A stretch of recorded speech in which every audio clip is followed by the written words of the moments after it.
on that spectrum that transitions through. Sure.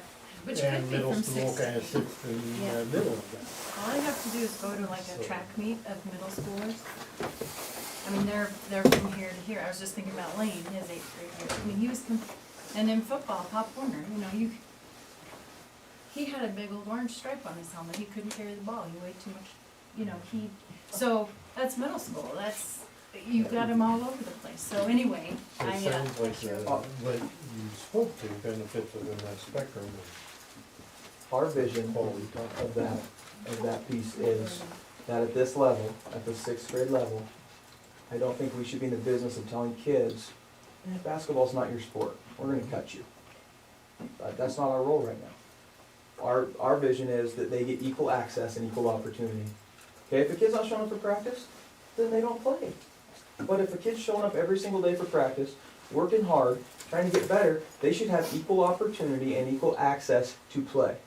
Now, if they go in and in the first 2 minutes they have 4 turnovers, get them out of there. But they should have equal access and equal opportunity. The equal playing time is not the intent. Right. And No, we're not robbing, I think there's some misnomers here that we're robbing the coaches of their authority, we're not. You know, we're just trying to get the philosophy of playing time and development. So the Quality playing the time. coaches that you suggested, do they have that ability to determine that? You Determine. throw 4 turnovers in a row? I hope so. Well, I hope so too. Yeah. Yeah. I guess it continues as a question though, and, you know, I remember the conversations about DMS basketball, but I don't ever recall any conversation about 6th grade right, basketball. that was, And I guess I'm just kinda curious where that came from, how it came to be. It came from that league, that being all together, that, you know, they're all in that league and they all schedule those games, so it was kind of a natural fit to put that all together. Is where that came from. And so. so it's what our competition is doing, therefore it dovetail. So We you've don't been, want to drive to Gerlach again. you've been assured that there is not an A team and a B team from the other schools, that everybody is equally spread out on every team. That's what I'm being told. That's what the president of the KBBC is informing us and instructing us to do. Yeah. Okay. In fact, I was told that they even went in and informed them themselves because of that in the past. Is that what you guys have recognized in the past, pretty equal teams? So I guess I'm just kinda questioning. I mean, let me go back. I think the KBBC, or their letters are in there. You know, for most of the teams that we've had that have participated in that, I think it has been a good experience.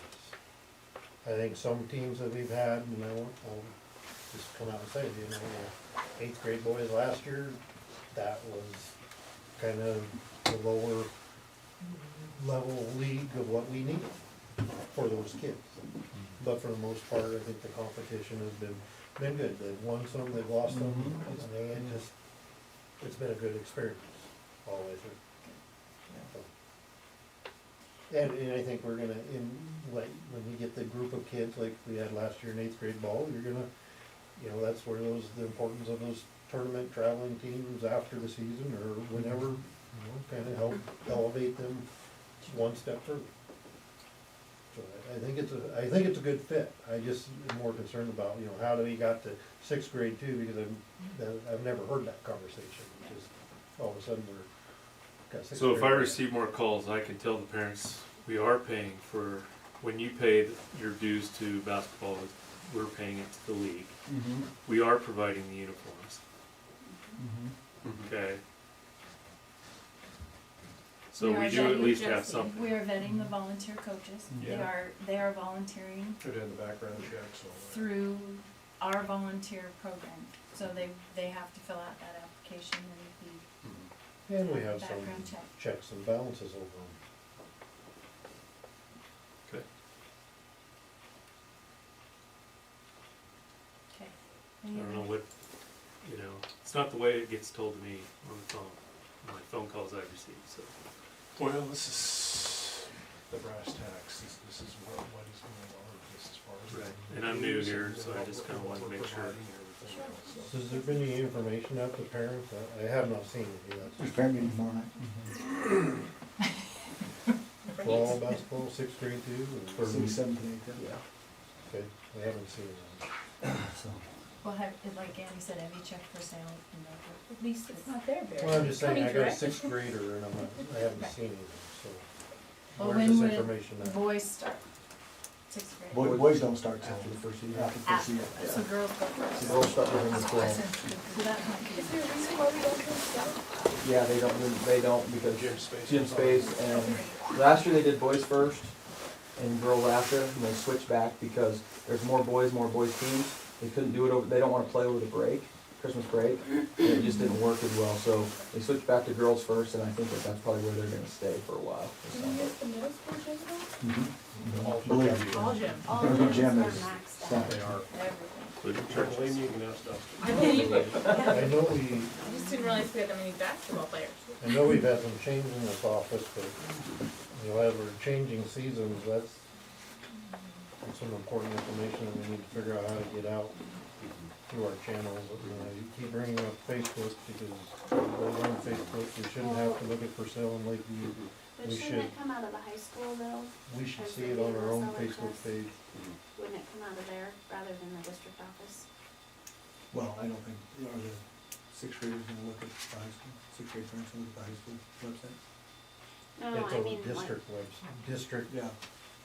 it's a district Facebook page. I mean, I've been saying this for a year, we need to figure out some way that people can get information from this school, not just one person sitting in this office, onto that account that's important for the whole gamut of parents out there. Page has been down for a while, but we get back up again.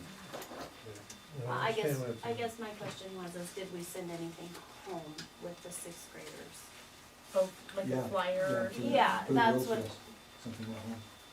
And so you have boys, so yours is later. Yeah, yours will come, I So the assume, as girls it gets will closer. So there's not a parent meeting tomorrow. Well, I don't know if the sixth grade boys are involved in parent meeting, but there's a parent meeting tomorrow, we have, I know seventh and eighth grade boys and the girls all there. Okay, so we're less than 24 hours to a meeting that we don't know whether those people are coming or going or should be or not. That's part of the issue. We need to do a better job of communicating to all of our parents on what's going on. I agree with that. The kids that signed up for the team, their parents haven't communicated with. You have We'll boys figure out- signed up for teams yet? No. We'll figure out a way, Yeah. we'll figure out a venue to get that out there. And that is a standard concern, every communication. Okay, so with that, we just had a work session, so we will, How about I give you the 1 minute overview on the superintendent advisory committee? I can talk quick. okay, Okay. And it's Because in of- here, right? Because of, yeah, it is, it's the next section, because of a lot of the circumstances we all know related to September, you know, my superintendent advisory meeting was pushed off till October. We had the first meeting, last week, it was very well attended, your packet looks like this. And, everybody was there with the exception of a couple, and then in addition, we had a couple other folks join the committee too. I put a framework together, and basically it involves, you know, formulating a new motto. We're gonna try to have some sort of a contest among the district, all staff, to come up with a new motto. And we looked at some mission and vision statements from other school districts, and we're gonna formulate, you know, a mission and vision as far as how it pertains to the last piece of the pie here is we're taking a 5-pronged approach to the goals. I mean, basically, how we're looking at this, the goals are going to be related to 5 areas: employment, teaching and learning. Let me look up here and remind myself. Teaching and learning, activities and extracurricular, community relations. So anyway, we basically included a chair of each one of those, and we're going to put. And here's the framework right here. Each thing has, let's just take a look real fast at community relations. Kind of the main bullet points, you know, what are we doing well? Are our school committees effective? Advisory site, parents club, and boosters. How are we doing in our communications to the community, Dustin? Speak to that right there. Are we doing a good job in thanking the community for their contributions in our schools? How are we viewed by the community in our fundraising activities? Are there other ideas to increase community involvement? So a lot of things I've been hearing you folks say to us in my own values and also the staff in the district. I tried to, do a very comprehensive approach in addressing these things.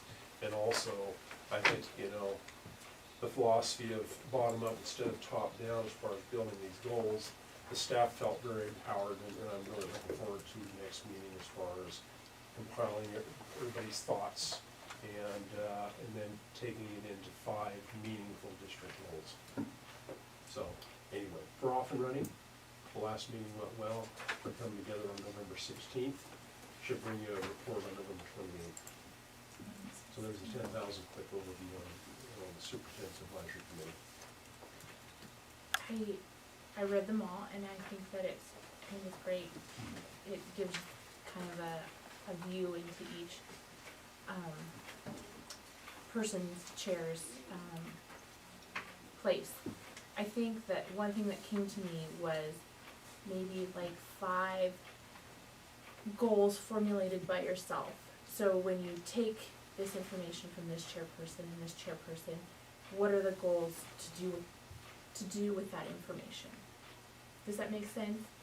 So when you've collected it all, what are the steps to do with that? We're rolling it all into one set of goals for the district, like I submitted to you guys last year, with the input of everybody. And before we submit the final document to the board, everybody's going to come to some agreements as far as what is the goal statement, what are the measures and outcomes, what are resources needed in order to accomplish this goal. So,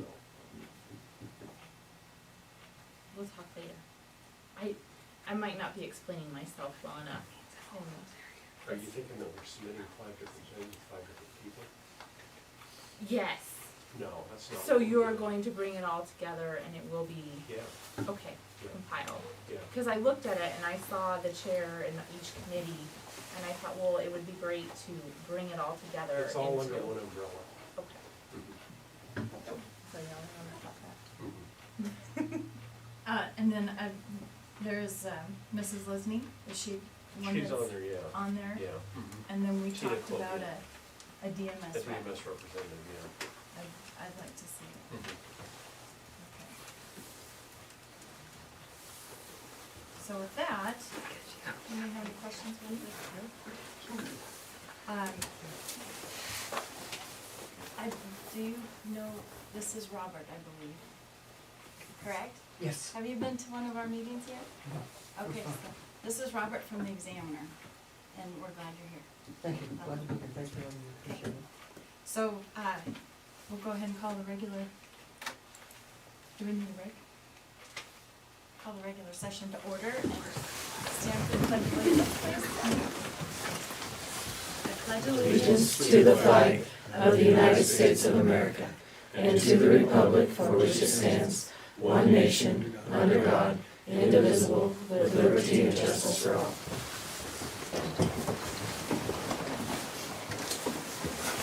Approval amendment of meeting agenda item. Does that stand, Madam Chairman? Have a motion? Second? I'll second. Oh. Didn't we want to talk about stuff out of it? Or we don't have to, nothing to do with it? Well, if we wanted to discuss anything out of that, would be in the session, in the consent agenda. But it doesn't matter if they put it or not, if there are questions in it. If you have a question for something in consent agenda, we have to pull it out and put it elsewhere. Is there something anyone wants to talk about? You had a question? I might have had a question. No, we addressed it in the session. Oh, we did. I have a question. Okay, which one?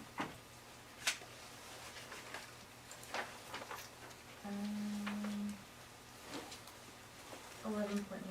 It's not a huge one, it's just a small question. Okay. So we can move 11.1 to, that'd be new business, is that correct?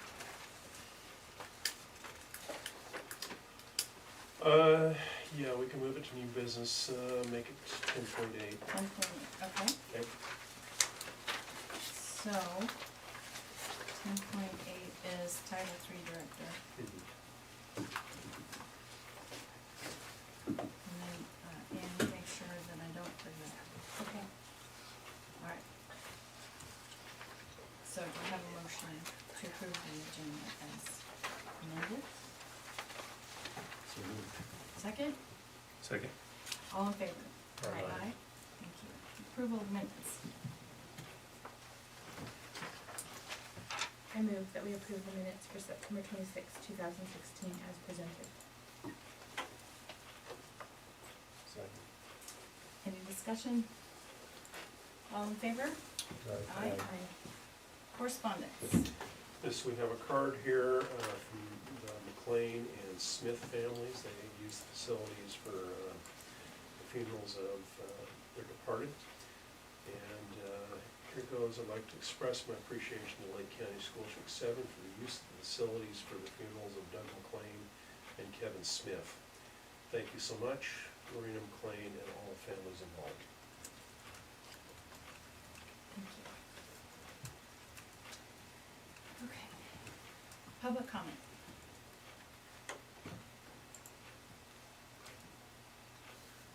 Reports.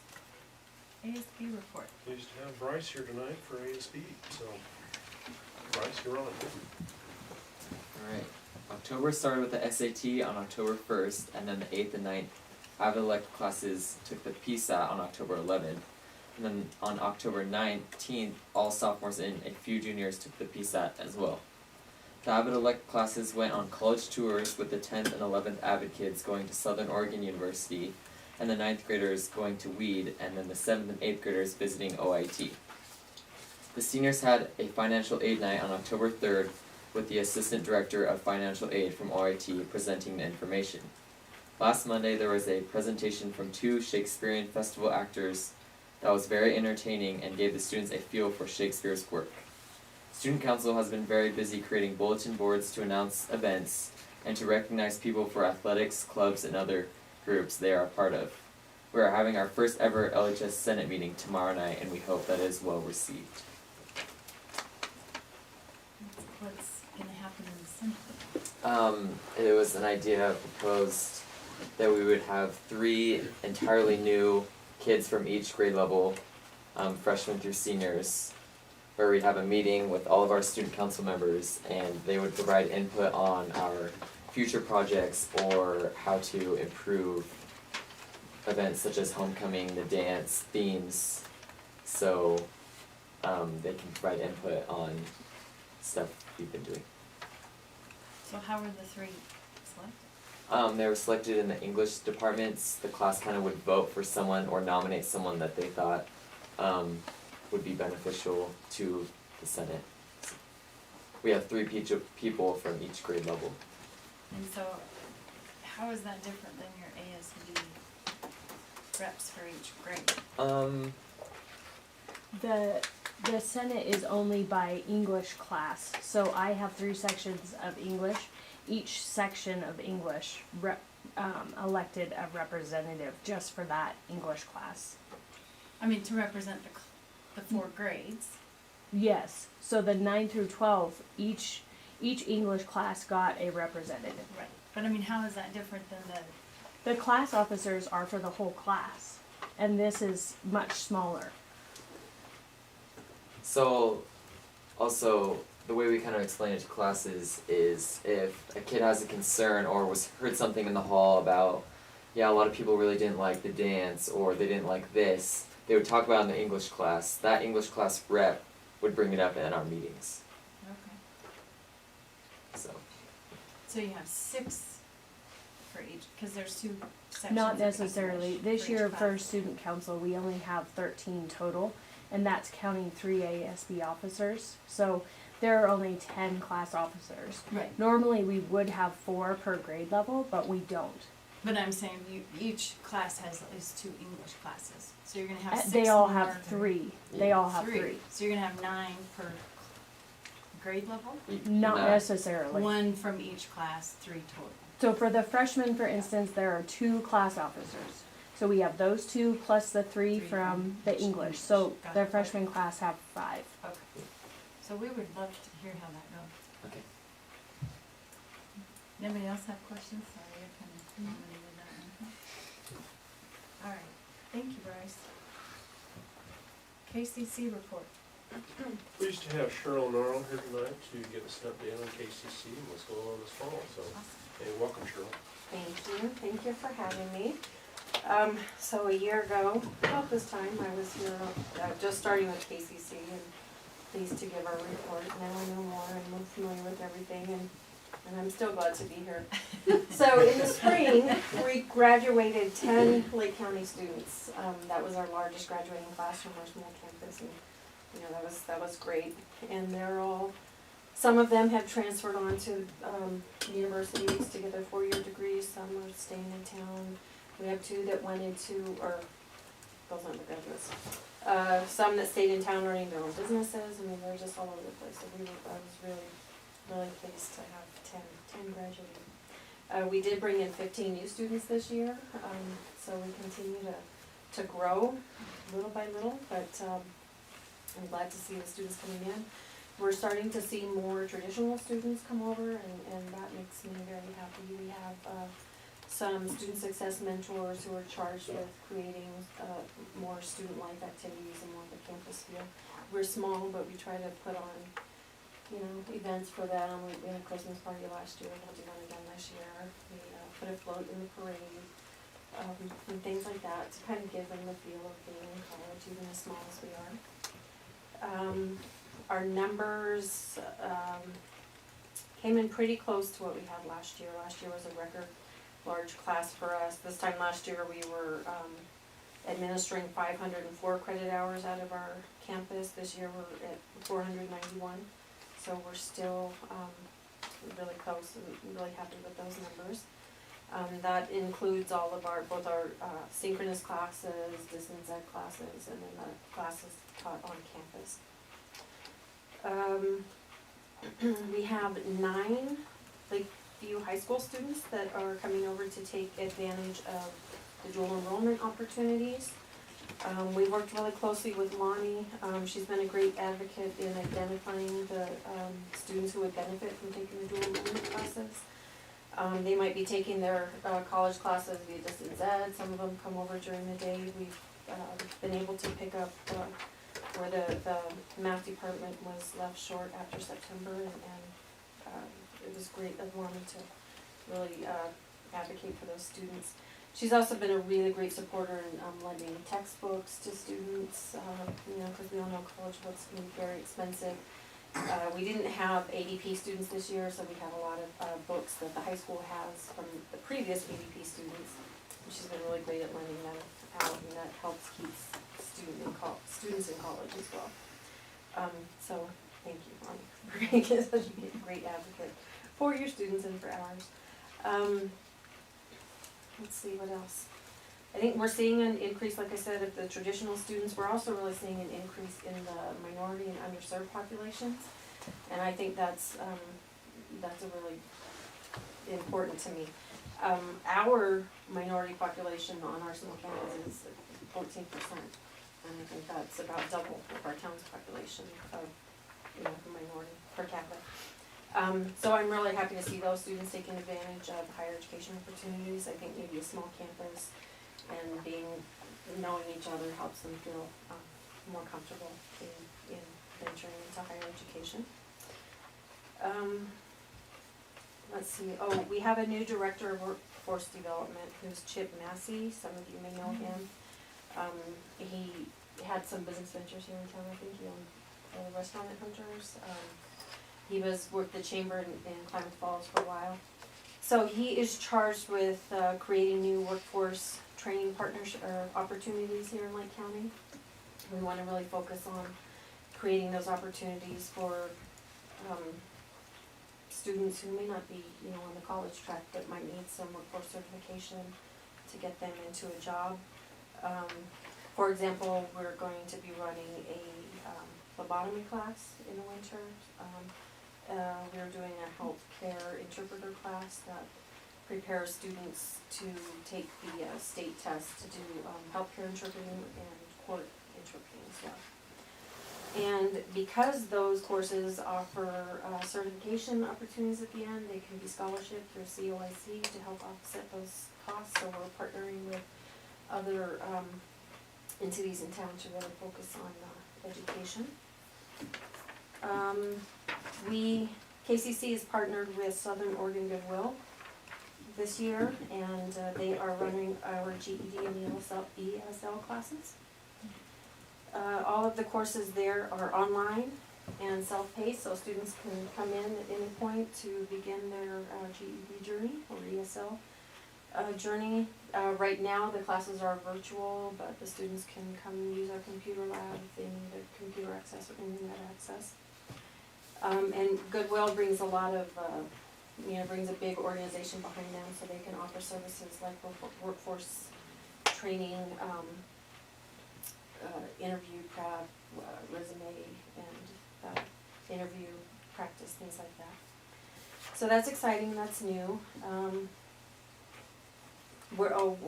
want to say we're always looking for new opportunities to create workforce training or vocational training. So if you guys have any ideas, thoughts, what we need, please feel free to give us a call over there, give me a call. And then November 9th, we will have our outreach director out here, is Jared Dill. He'll be speaking at the high school. It's the 9th.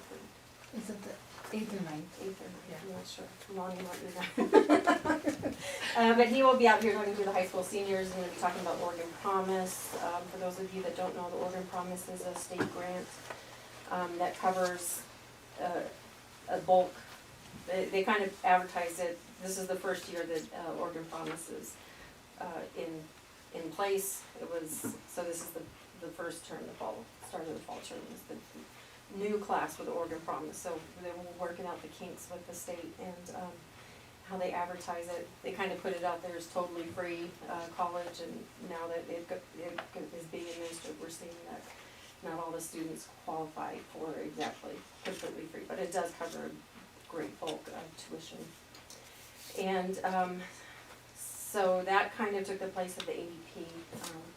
We still have the ability to do both, but Oregon Promise, we encourage the students to apply for Oregon Promise first if they're eligible. There are eligibility criteria. And that's about it, I think. Any questions? Thank you.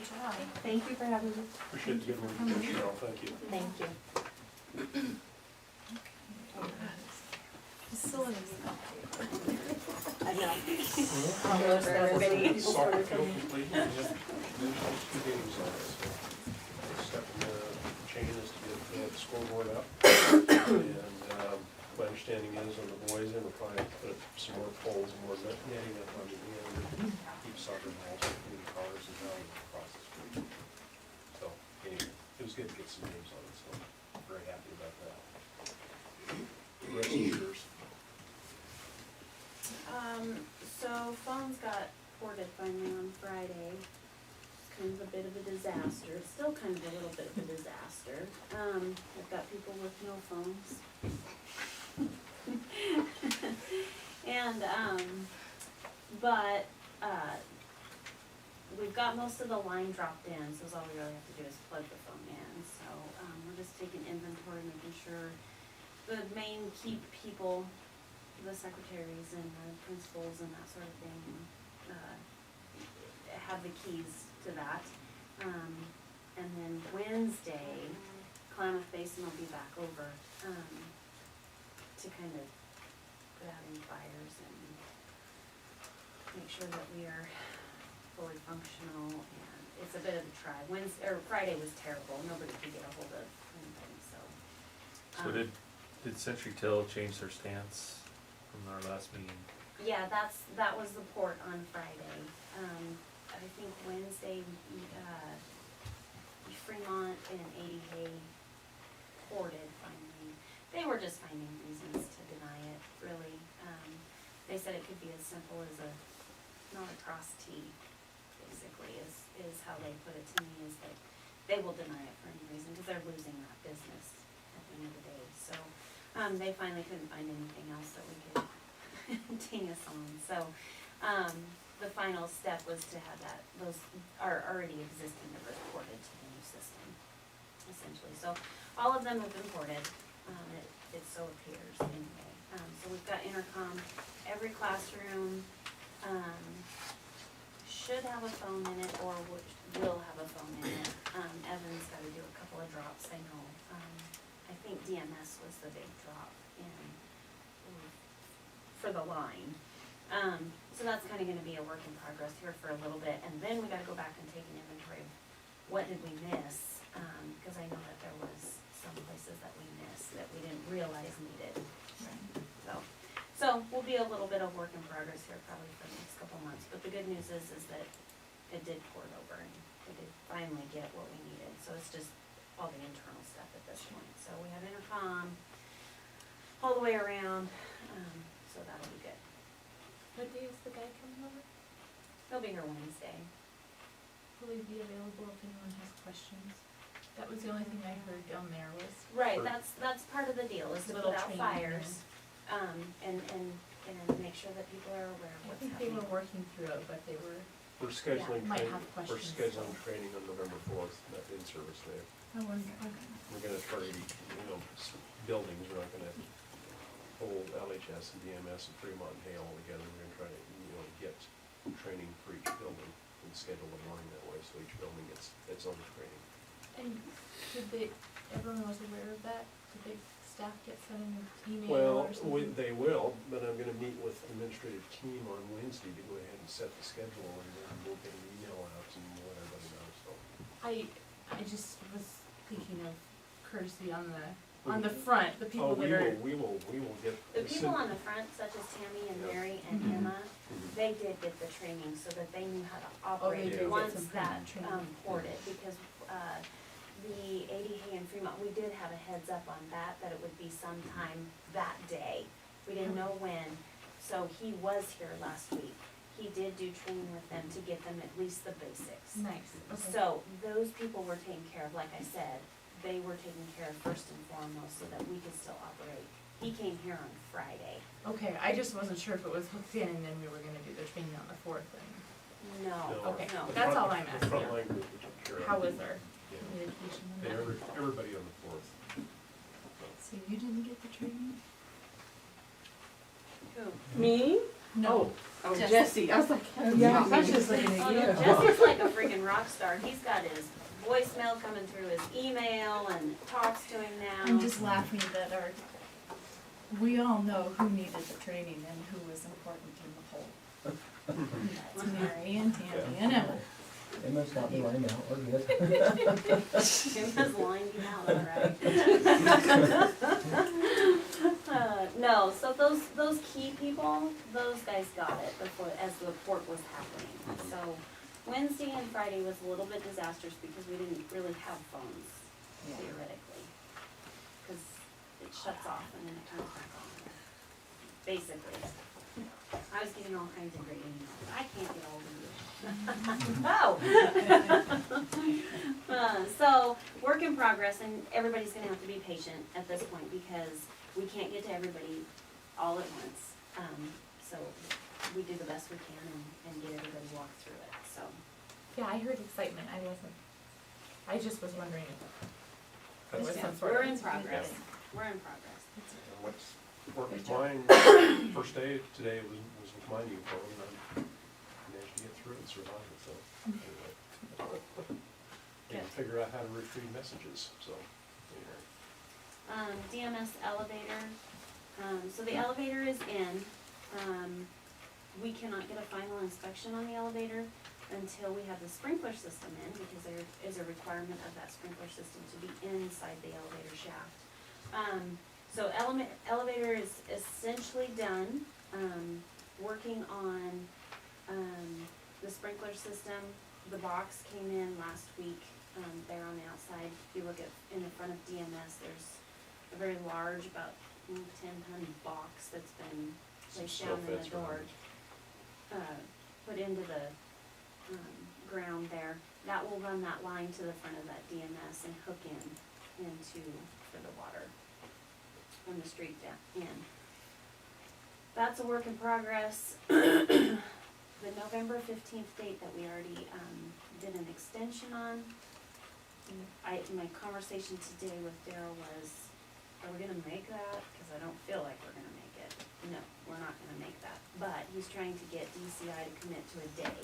So probably what's gonna happen if I know later on we're looking to cancel November 14th meeting, probably gonna send a poll as far as email wise to say, are we open to the discussion of having an extension on date only?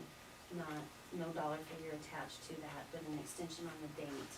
And then, but DCI needs to get firmed up on that date as far as when we can have it in. And then go from there, and then of course on the 28th, I believe that's the next date of the board meeting, and we can finalize that and move forward.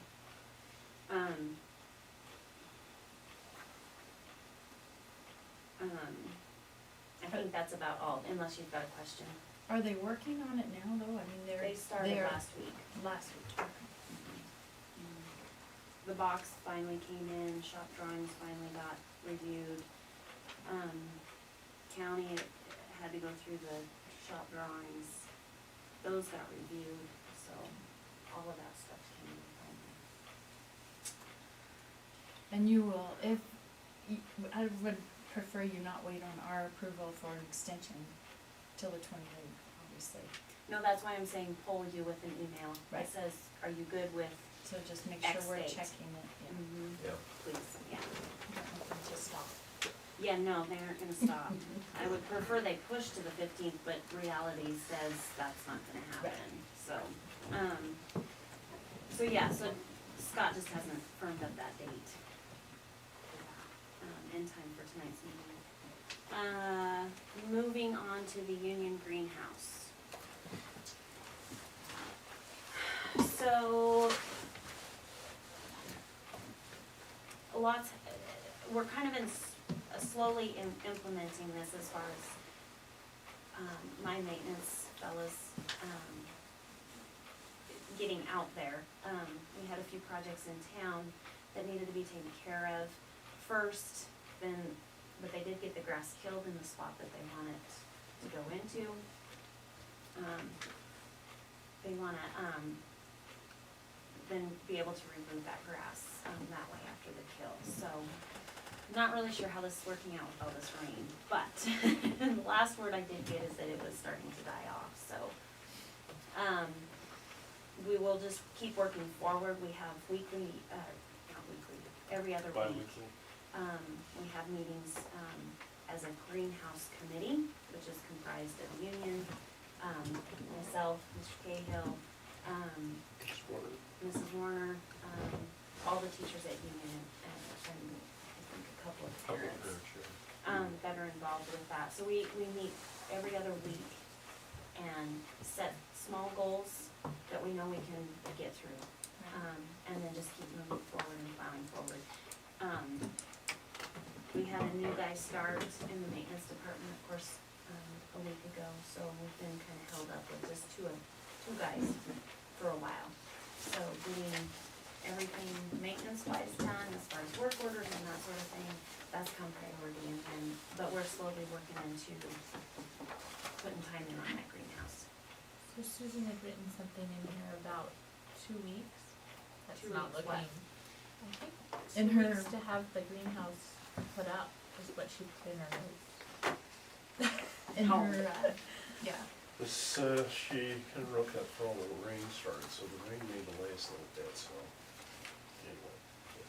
Where are Currently, we at? yeah, that's right here in the elementary happenings, we anticipate the greenhouse construction within 2 weeks. We're working toward that. It's not gonna be fully up in 2 weeks. That's reality right there. It's a little bit bigger project than just throwing it together. We had to kill the grass. We need to put some, fabric down, if you will, or netting, so that no grass grows up in there. you know, I mean, there's lots to do to prep the ground to start building and putting that up. So we'll do the best we can before the snow flies. Well, no snow fly tonight. So is it just like take a backhoe in and scrape the top layer off? They were going to do that, but they decided to kill the grass there to help, in fact, no grass coming back. Kind of help that situation, because it's right there on the, you know where the backstop is, or used to be? That had to go away, and then that's on that grassy area is where they put that. So they thought it would be better, easier for it, if we killed it, then took it off, box scraped it off, and got rid of it that way. Well, your meetings are a good, that's a good idea. And they're That's- very important, very positive. and it keeps it moving, Yeah. It keeps it moving and Flow of attained. communication going too. communication. We have through, June 30th of 2017 to fully implement, so we have plenty of time. But we also don't wanna get hung up. It is Right. 1st of November. From regular communications, Rick Sherman, ODE, and also the food corps as well. So, matter of fact, the food corps representative, Rochelle, who's the last meeting, she comes to those meetings too. So,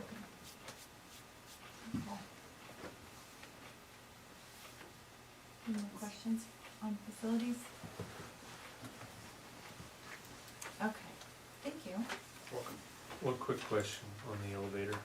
How many people are waiting for this to be in place so they can use it? I mean, is this like something everybody's waiting for, or do we have disabled people that need it, or? There's nothing going to the top floor in the first place because the top floor has never been finished, or from the seismic. Right. So there's no top floor and there's nothing going on in the basement. So really, everything is still on the main level right So there. there's no need to use the elevator? I guess Cheryl, if she has any handicapped students, but she might do that, so. But they're, I mean, they can get in the building, handicap wise, they can get in the building. Mhm. But they're all on the main floor. KCC is on that, or you know, that main, I was just curious how So- many people are being affected by it not being operational. there's nobody that's really Nobody, gonna be yes. ineffective of it, just because of the fact that they can't go to the top floor. In fact, we have the top floor locked off of anybody getting up there at all. And then, of course, the basement, there's no classes down there either. Okay. So, she's limited to 3 or 4 classrooms right there on the main floor, which there's no elevation to it. Thanks. Okay, so building principal reports. We'll let Susan go is off first. at, Susan's off at the principal's conference in Bend, and she submitted a written report, and then Jesse's going to give an oral report. Did everybody read Susan's report? Any questions for Will? That would answer them if you have any.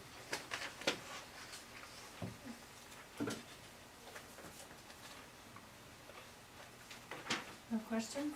Okay, Mr. Hamilton. Okay, so at the middle school, we're sitting right at about 109 kids, and the high school we're at 250. Both right at 94% attendance rate.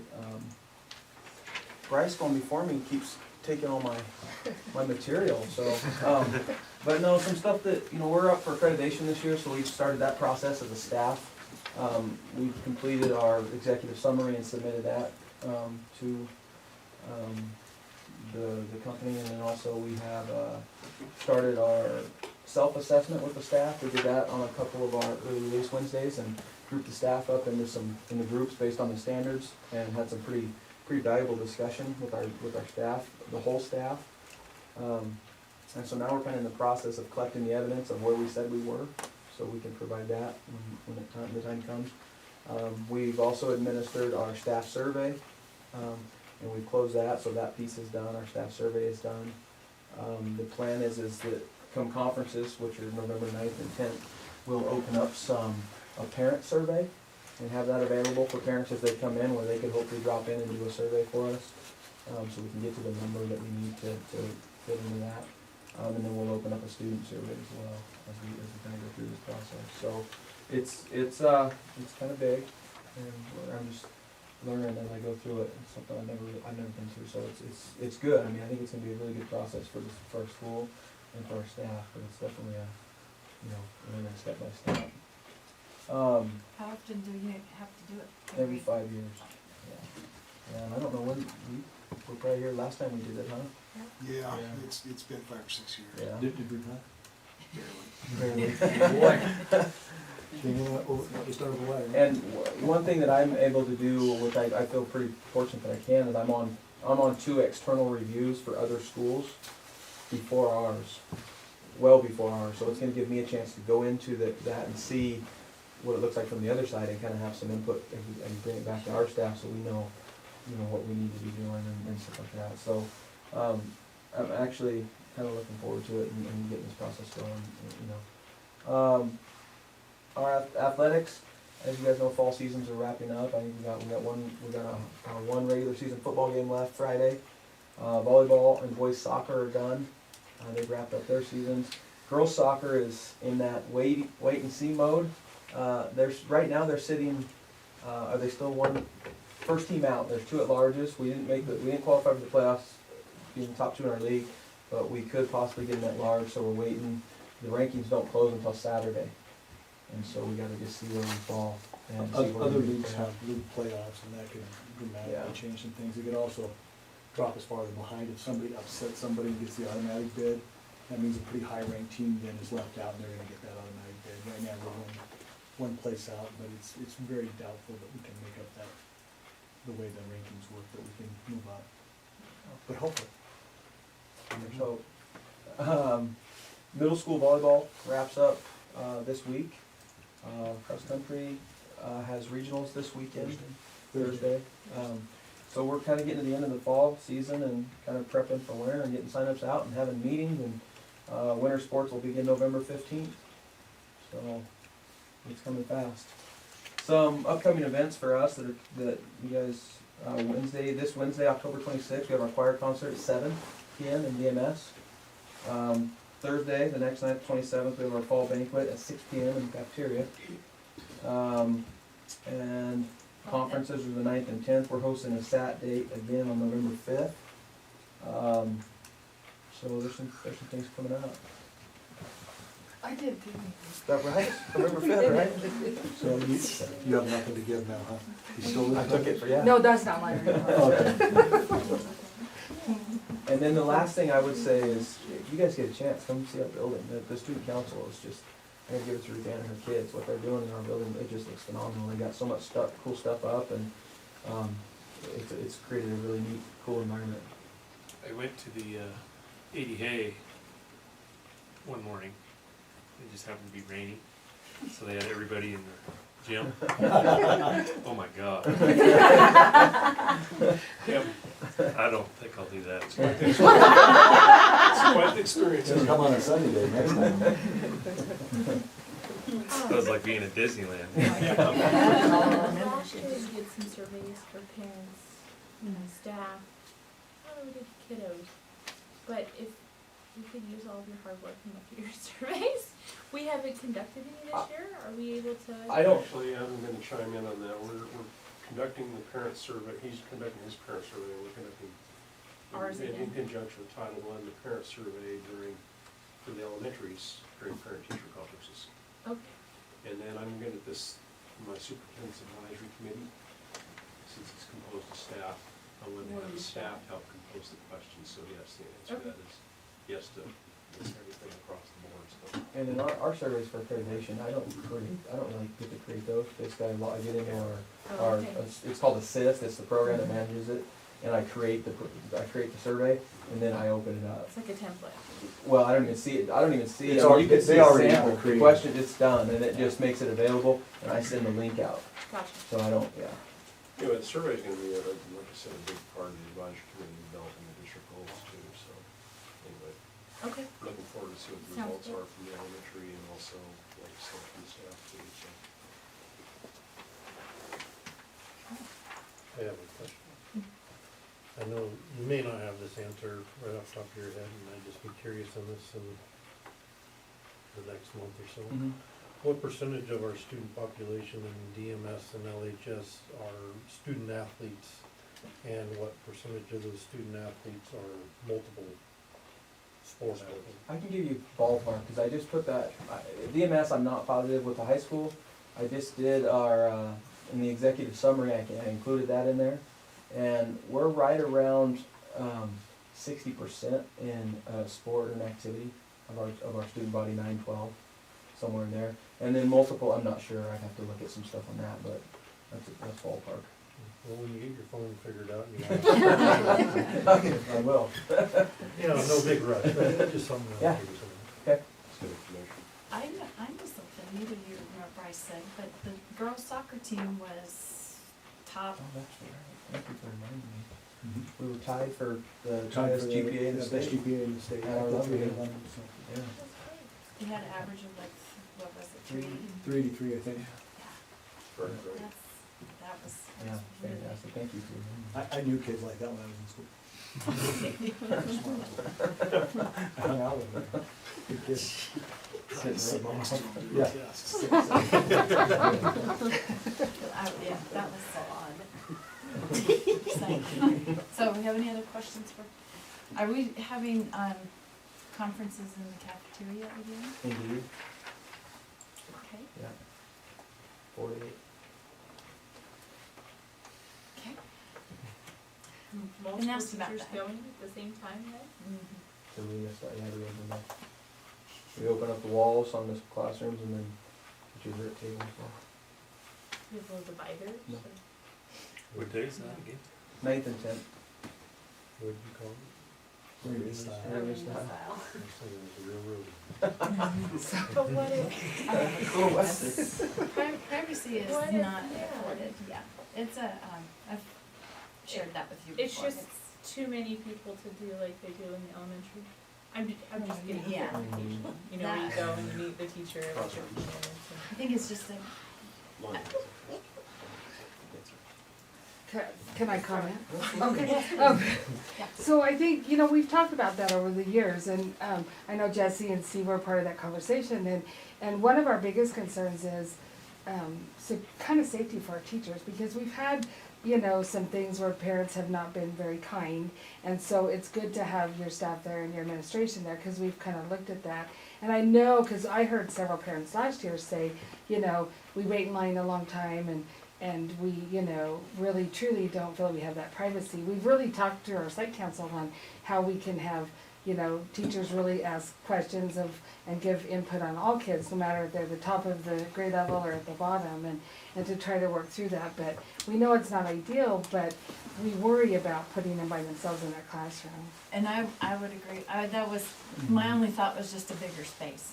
Yeah, and To I- offer a little Yeah. more space in between the tables, Yeah. but not a different, no, I would agree. The only one that ever did that was Barb for something, for seniors. Mhm. Oh, Can't yeah, when remember she was what. in her room. Yeah. Yeah, The but, couple years we had middle school over in the middle school, we found that we only got middle school or high school, that it's like parents didn't come for all kids, and so we didn't get as many of, you know, whole families seen for all the teachers, so we kinda looked at that idea too, but, I mean, I know that we're always up for suggestions, 'cause, I think it was just the space, it was just the Yeah. feeling that they, yeah, and then there were so many people standing around Mhm. waiting that they're, Sure. you know, and if you're talking about your child's grade and they're there with you, mhm. Yeah. so if the gym or DMS gym, I know that might conflict with some practices, but, It will not. or library, I don't know. Our library's pretty small, It's but, smaller, yeah. But if you Yeah. had like multiple places going where you went, I don't know, 9th, 10th this way, and 11th, 12th this way, or, and then Just you the could give thought. them, you know, cause if Okay. Bobby Sue over here is not doing so great, and they hear that, and it, Was there a open process? I mean, I would think that a parent would be able to have an individual. Absolutely, absolutely. If they wanna, yeah, Right. absolutely, yeah. mhm.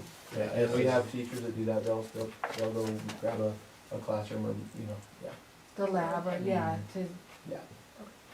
it was the first I had heard about an open style, Mm-hmm. so I'm curious. Maybe that just needs to be advertised a little bit, Sure. or through staff recommending it, or. mhm. With that, option. Parents or know that they And we can. can give them a handout as they walk through the door specifying that if you want privacy. We're usually Perhaps, looking for you know. the shortest line. So if we put something, I mean, would that be something you'd want us to put in the paper when we announce it, or would you rather have it on our website, or, Facebook? I mean, For sale and I just, it just may be worth making sure people are aware. I mean, yeah, But they I have mean, options. you can go and have a general conversation, but if you really need to get in depth or Yeah. about some issues, and there are other options to address them. It seems to me that teachers know which kids are having those issues, so they can make that recommendation to the parent. Just say, if you'd like to discuss this in private, you can do that. That gives them the option, they say, oh, okay, yeah, why don't we, or no, that's fine, let's put it all out there. sure, I think okay. that would be probably. I think it's a good the best idea. way. What percent participation do you get at the high school? Pretty good, what did we do last year's We, fall? 75, 80? Yeah, we were pushing 80 in the fall, Yeah.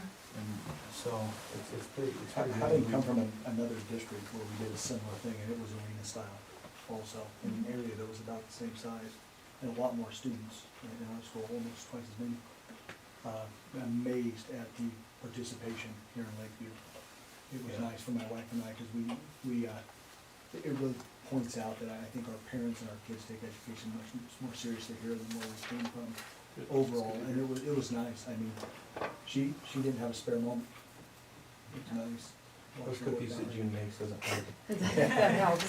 So conversely though, when you do have that kind of attendance and they are sharing some frustrations, I think that just is a courtesy to acknowledge them and see if there's something, Yeah, I think we need to work out on that. yeah. But I would suspect that most negative feedback, the students or the parents are very surprised. I don't think it was mostly just the, space Yeah. and the lines and that's good, it's stuff, but it's, Yeah. just a little, We talked to the teachers about, what do we say, 10 minutes or 5 minutes? I mean, what, like, 3? One to 3. No, Yeah, I don't know. You know, I mean, I think it's more like 3 to 5 is what I would say, trying to get it to move. But still, that could be a long time to wait if you're 10 people back. I mean, and then some lines get even longer, so, you know. Are we able to use BMS gym again? You know, like high school gym, BMS gym, library, just spread it out. Help it move a little faster. We could, they were part somewhere. That's just the teacher. track. Not this big. And I think if you have multiple rooms, Okay. Any other Well, questions? let you guys get the information out on that and try to get the privacy factor in. Okay, Lonnie, 2016 Oregon Student Wellness Survey. So, you guys received this survey, it is really lengthy, it's a big packet, and so I wanted to address a few things and then open it up for questions, and then we can always bring it back, we can talk about things, whatever you guys want for more information.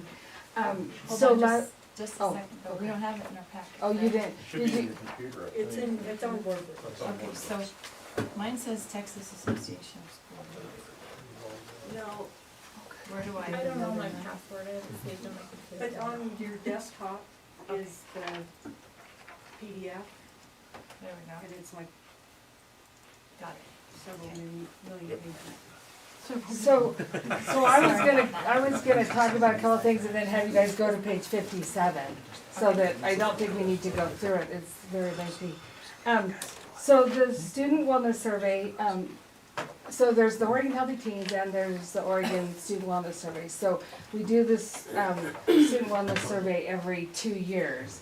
This is 6th, 8th, and 11th grade, and so it was, proctored in the spring. And, what they say when you look under the questions and, you know, all the different, questions that people are asking is, this is just a snapshot in time for our kids. So at that moment, this is how they would answer these questions. The validity of the test, we've asked them about that several times, and they said that kids, you know, they ask several questions to get that answer, so they feel like it's a very valid questionnaire for that moment in time for students. This is what Oregon uses to really look at what counties need for prevention money. So that's how they decide dollars for prevention. Oh, I'm sorry, but Okay. I don't think any of us Have it. That's Do you want me all right. to- I read it last night. You can look at it. Did There's you not guys enough find it? pictures for me. Page 57. If you, because I'm gonna talk about the specifics on 57. 40.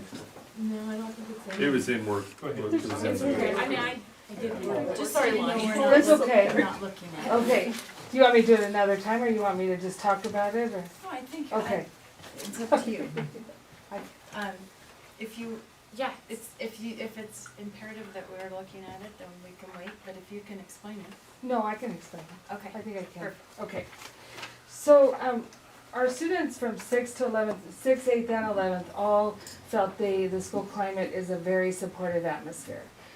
They have opportunities to participate in education, and they feel that adults care, that there's adults in, or at least one adult in their life within the school system that cares. Mental health this year used an inventory, and it was a 5-question inventory that talked about, different things about mental health and seeking out services, and when kids feel depressed, or if they have suicidal ideations, or if they have attempted suicide. And overall, we were very good health. Our kids are in real good health. There was kind of a fluctuation, but our kids are still above the state average. I mean, they're below the state average on attempts for suicide, but they felt they were seeking out and getting support. We're a small enough district that, Brandy and I could tell you that we meet with those kids, we meet with mental health therapists, and we get them a lot of support. So they may go to a teacher or a principal, and then they come to us. So Debbie Utley a couple years ago brought in a comparison to several years, and so that's why I went to page 57, because they haven't put this in the report before. You'll notice before this, they talk about individual things, but they did the comparison for us, so we didn't have to go in and look at previous years. So they took 2011 and 2012, and then 2013-14, and 2015-2016. When you look at the 30-day use, so that's the question, so it's alcohol use in the past 30 days. Our kids in 2013-14 were a little higher than they are, so we've decreased. We are still, within the state average, we're a little high in the 11th grade. So we've had that discussion with other school boards that rural communities, we're gonna see that use when it comes to the alcohol. When you go down to the table 52, it's the marijuana use, and we're less, the state average, we're less than the state average, and we've seen a decrease in prior years. So we've seen the changes in our 6th, 8th, and 11th grade. So am I reading this right though? So, table 50, Uh-huh. 11th graders statewide, 29.8% have used alcohol in the last 30 days. Mm-hmm. 55.3% of our 11th graders have Graders. used it. Mm-hmm. That's quite a significant, that's a Mm-hmm. little bit. And when you look at 2013-14, it went down, but we're almost the same as 2011-12. So our 6th grade has gone down, and so has our 8th grade. So those kids are the same. Those kids are this, like the 6th, 8th, and 11th. They eventually, so if it's every 2 years, we're not getting the same kids either. So it's different kids. It's different groups. So I'm struggling to find the right page, because I thought I could just follow along, Use but this one. anyways, tobacco use, Our tobacco use had gone down except for other tobacco, when you look at the other reports. So like chewing tobacco, smoking cigarettes has gone down for our kids, but the use of tobacco there was a little bit of increase, and so that goes up with the state average, and that it's, chewing tobacco is what has been the increase. And they're seeing that across, they're seeing that nationally, that that's an increase in use. do you think the survey is accurate? I think for that period of time for our kids, it is. Because I guess I was gonna bring this up in a different forum Sure. than this, but it seems very pertinent, is I'm hearing through my levels of communication that there is quite a vaping use going on in our schools from high school, middle school, and even in the grade school. Of what? Vaping, electronic cigarettes, Oh. Well, So- and so is that captured in the tobacco use? I mean, we treat it as all the same in our policy and state law, but is that captured in this report under tobacco use? Because that seems to be a very new and prevalent thing within our schools right now, and even in many of our sports teams. And I think, you know, I didn't look at, but the questions are on the back of the survey, and so we could look at if they asked, but I didn't see anywhere where they talked about that. So I don't think it was in this one. I wouldn't, it probably will be in, you know, next year's, I would guess, Sure, because maybe it's kind of become, update for it's become a bigger issue, you know, and I think it's new, like you said, and, but I didn't see it as a specific, that they were asked that specifically. They said tobacco. I guess from what I'm hearing of its prevalence, I think the school needs to probably be taking a look at Mhm. some education on So, vaping. this morning, our admin team met with Charlie Twait from the hospital because they have got the contract now for mental health. And so, we just kind of wanted to listen to their direction, how things were going. And one of the things that I really was pleased to hear was that they are gonna take over prevention, because prevention has kind of ended, because we know that mental health has had some issues. Charlie said mental health's been broke, and he's right. And so the prevention piece is, they're gonna look at what dollars they get and how they're gonna replace that, and I think that that's gonna be a big piece, and they're gonna come back to the school and really visit about what do we see. I think the survey's gonna help with that, because that's gonna depend on our prevention dollars. So I think we can absolutely communicate that with mental health as they take over and bring in prevention, that's a concern of all of ours.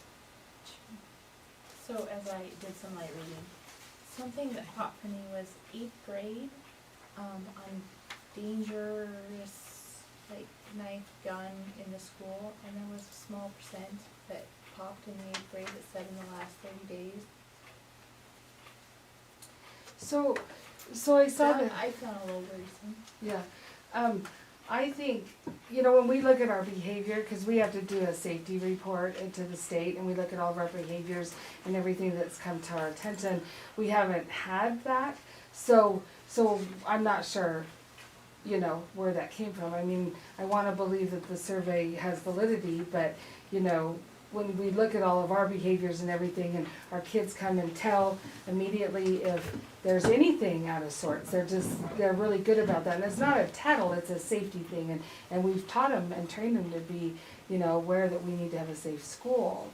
So I saw that, but I'm not sure about It's that. not something we're aware of. I mean, I know I'm not asking for personality Yeah, or whatever, yeah. but we're not aware of it. We're not aware of that. Jesse, did you want, I mean, we're just not aware of any of that. And it was a surprise when I read that. Yeah, That was kind I of a thought- aha. We discussed our administrator meeting this morning, where is this, and, are they just not taking this question serious and blowing it off, we don't know, so.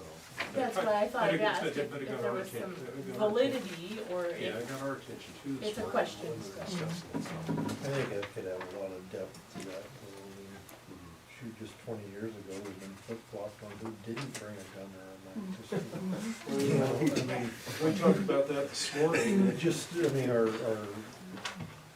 vocation of where we are. The Lakeview High School of the 1970s that I went to, pretty much every pickup out of the parking lot had a gun rack and a gun in it. Today, I walk through the parking lot all the time, I don't see any evidence of that. Everybody's English I think class, the word is out. on your speech, you You taught take how a to speech, how to take a rifle or whatever, you know. Oh, I think so, I mean, the question would be, yeah. you know, are they interpreting, oh, I have my pocket knife in my backpack? Yeah. Right. That could be it. It kind of troubled me too, to be honest. I did, you know, you wanna look at it at least. And A few years ago, I had one kid that, he'd been out cutting hay bales, and he came in, and he goes, oh, Mr. Chavez, what do I do with this, you know? I mean, they're very conscientious about that, you know, so I don't know. Yeah, I think it's something that we always talk about and look at, and, Sure, it Yeah. definitely, Mhm. it popped in a couple different areas and I thought, oh, mhm. wonder if there's an incident. And I don't want to take a ton of time on this, but and then the other thing that I talked about earlier was the mental health piece, and I think that in table 62 and 63, we're really less than the state average. I mean, do we have worries and concerns? Yes. We still are using the response program in our high school and middle school for kids that need support and help, and so they're getting that in the health class, and I think that helps us because the kids are seeking out services, and even though we've had a struggle with mental health, they're still seeing our kids. We can call them for crisis and they come right in, and we feel really good about that, and we can send them to the hospital, and that's been a good thing. So even though we know we could use more services, we still have some good community partners when it comes to support in that area. So then, our kids feel safe at school. I mean, that's another thing that came up, is that, you know, there's still that, their feelings about safety. I think that bullying and harassment has gone down. I think we've done a lot of things in all the buildings to work on that, and I think we continue to work on that. They're protected.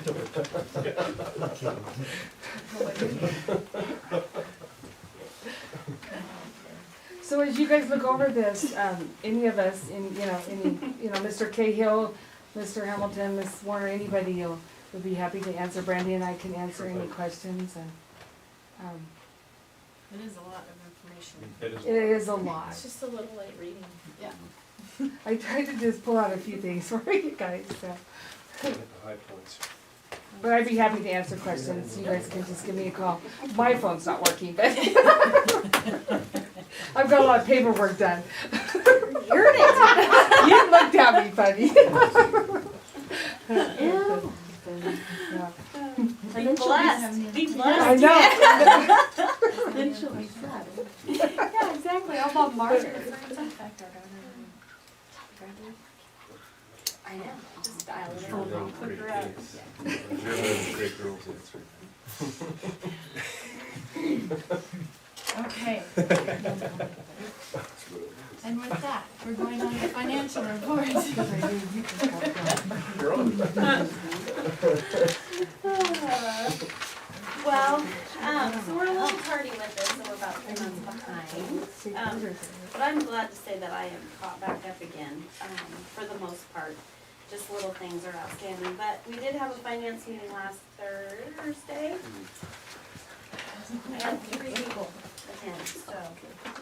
Sorry. FYI. Come see us next month.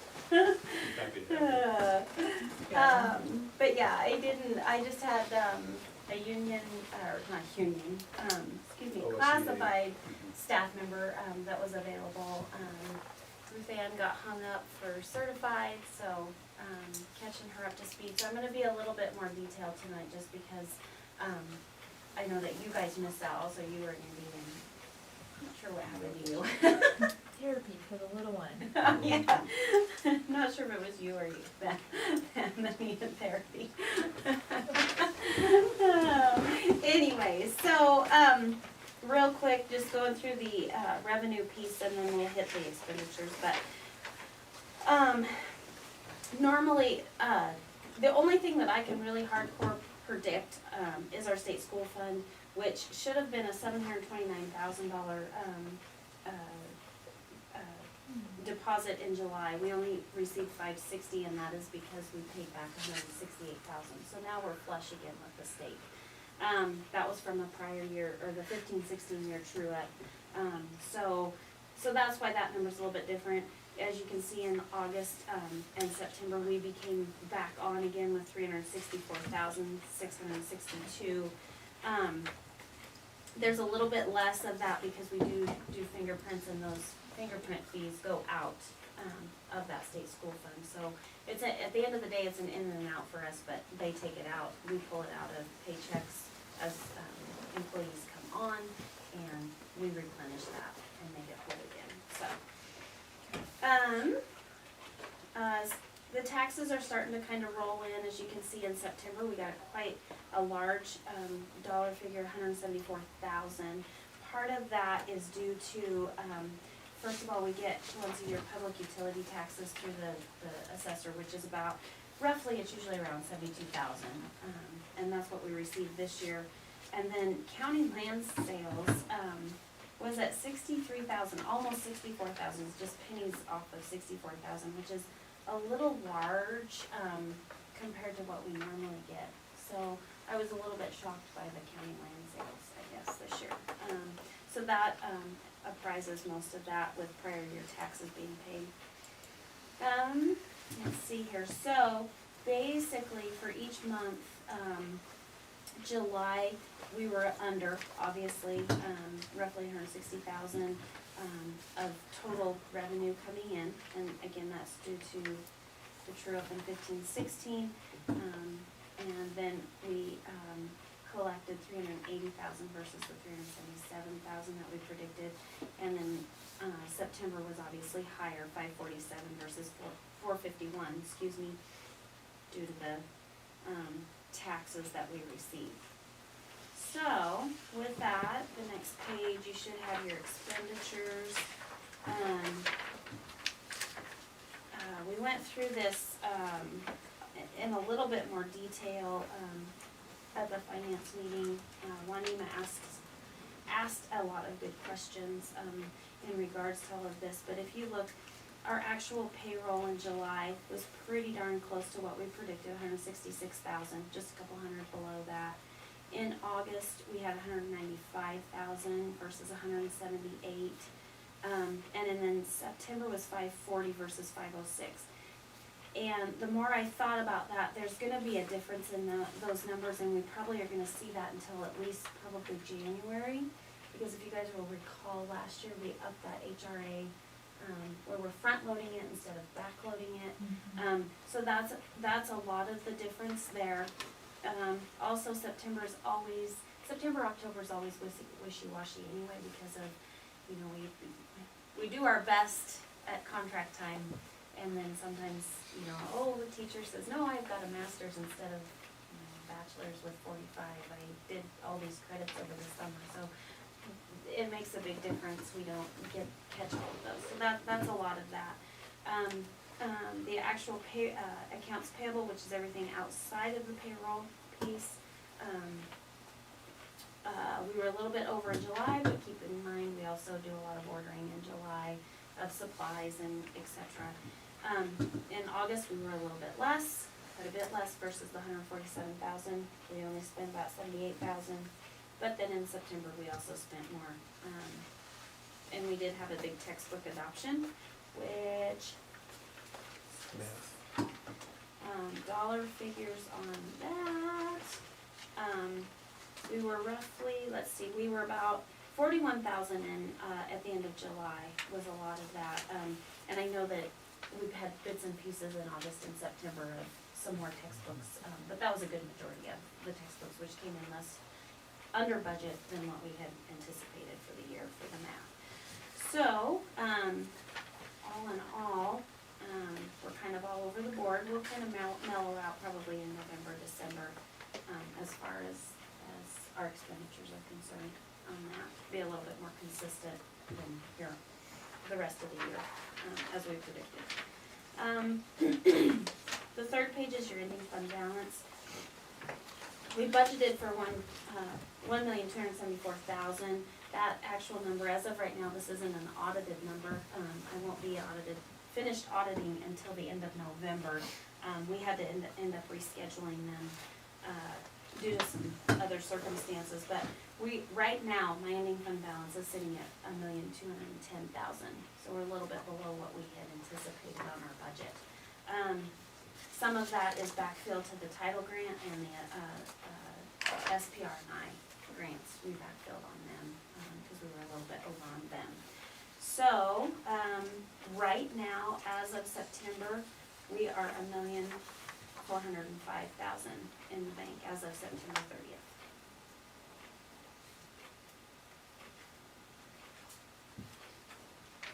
Any questions?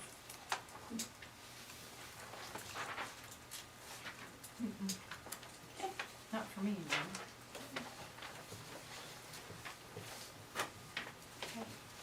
Thank you. Welcome. Any old business? You have none, Madam Chair. Okay. So, just one quick question. So we're a certain percentage through the year, and we're, how much percent have we spent? Have we spent? And what percent of the year are we through, and then what percent have we spent? Are we on track? We are on track. September and October, it's hard to really look at that because of the shifting around of salaries that we have.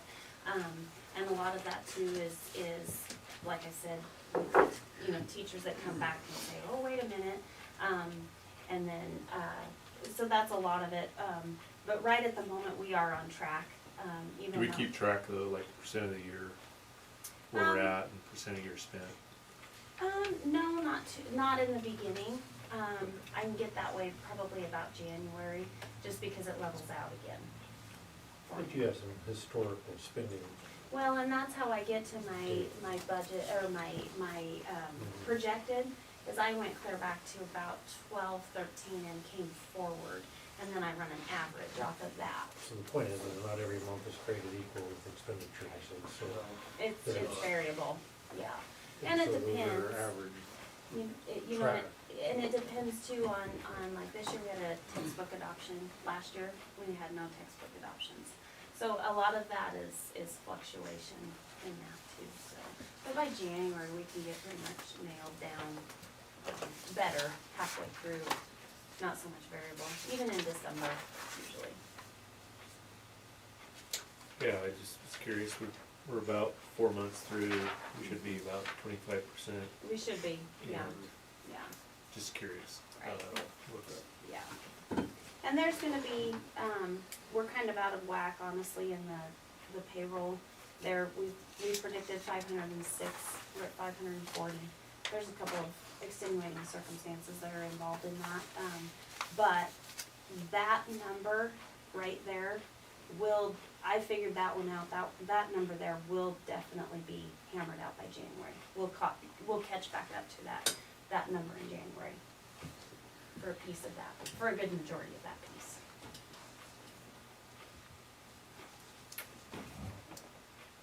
Okay.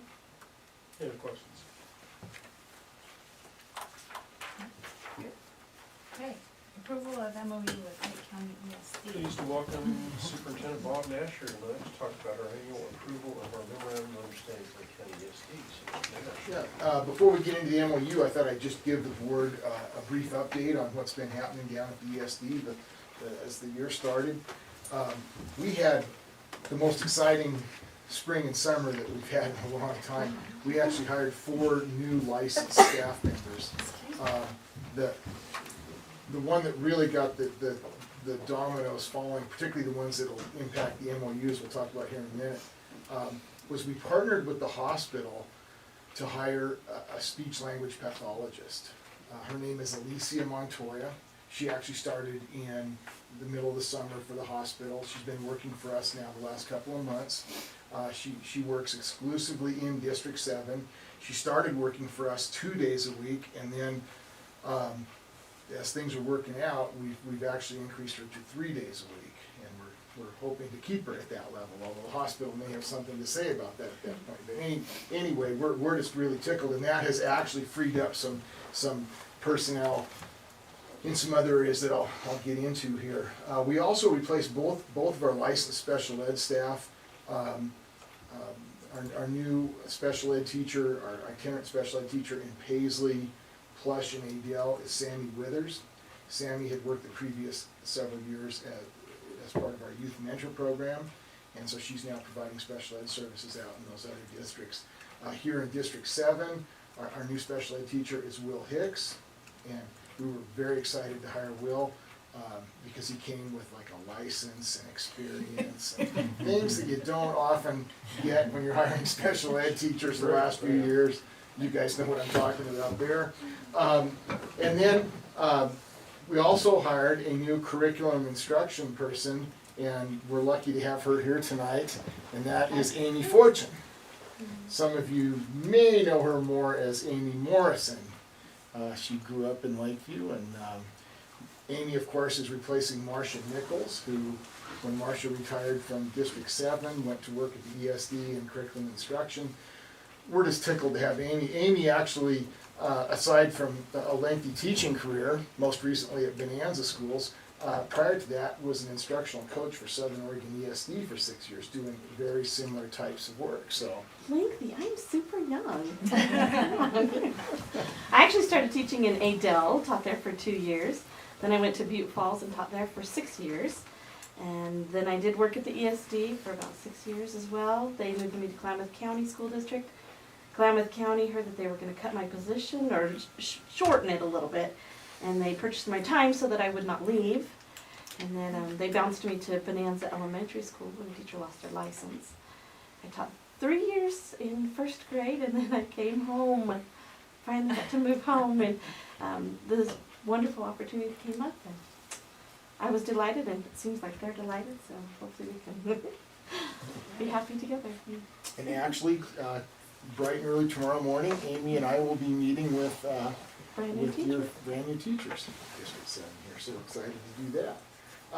Another area that was kind of a byproduct of getting additional FTE in speech was that we now were able to expand our autism consulting, which is something that I know that I probably talked to this board about once or twice previously, that as a result of admin meetings and conversations and whatnot, we came to the conclusion that we really needed to have more support for autism in the county. And so in hiring Alicia, that allowed us to take somebody who had been doing some autism consulting, but very, very little, Renee Price, one of our SLPs, and she now devotes a day a week to autism consulting. So we're hoping that helps in terms of the behavioral needs of the schools as well. Then I'll just give you a quick update on some of our grants. We just found out this afternoon, haven't even told Mr. Cahill this, that we just got another early learning grant. This will allow us to expand kindergarten camp to all incoming kindergartners in District 7. It will also allow us to continue our kindergarten readiness and engagement activities, which we do 2 of those a month in the Lakeview schools. We'll also be adding some new engagement activities for families, so we're real excited by that. Over the summer, we got a couple of STEM grants, and actually Jesse and I have been working on getting some staff members to help us coordinate some STEM grants throughout all grade levels, K through 12, and so we're excited by that. We're also earmarking support for professional development for ag, materials for ag, materials for the science rooms. So, and then a grant we just submitted last week but haven't heard on, a college and career ready grant to support AVID at the high school, support professional development, students going to job fairs, students going to college fairs, things of that nature. So it seems like things go in cycles, and right now there's a lot of money for STEM and college and career readiness. So yeah, we're not seeing money in terms of teacher mentoring and some of the other areas that we've had, particularly professional development, but we are seeing it in those 2 areas. So anyway, going back to the MOU, you have a copy of it? Okay. The MOU is largely, in fact, it really is unchanged from the last probably 2 or 3 years. The only thing is that you'll see slight increases in our speech services, as I say, with the addition of the additional SLP. That has really helped us increase those. The autism consulting, actually we've added some time with Amy, but in terms of just the services, the library consulting, the audit, things like that, this document is really unchanged from previous years. Service levels are the same, or in some areas slightly higher. Any questions?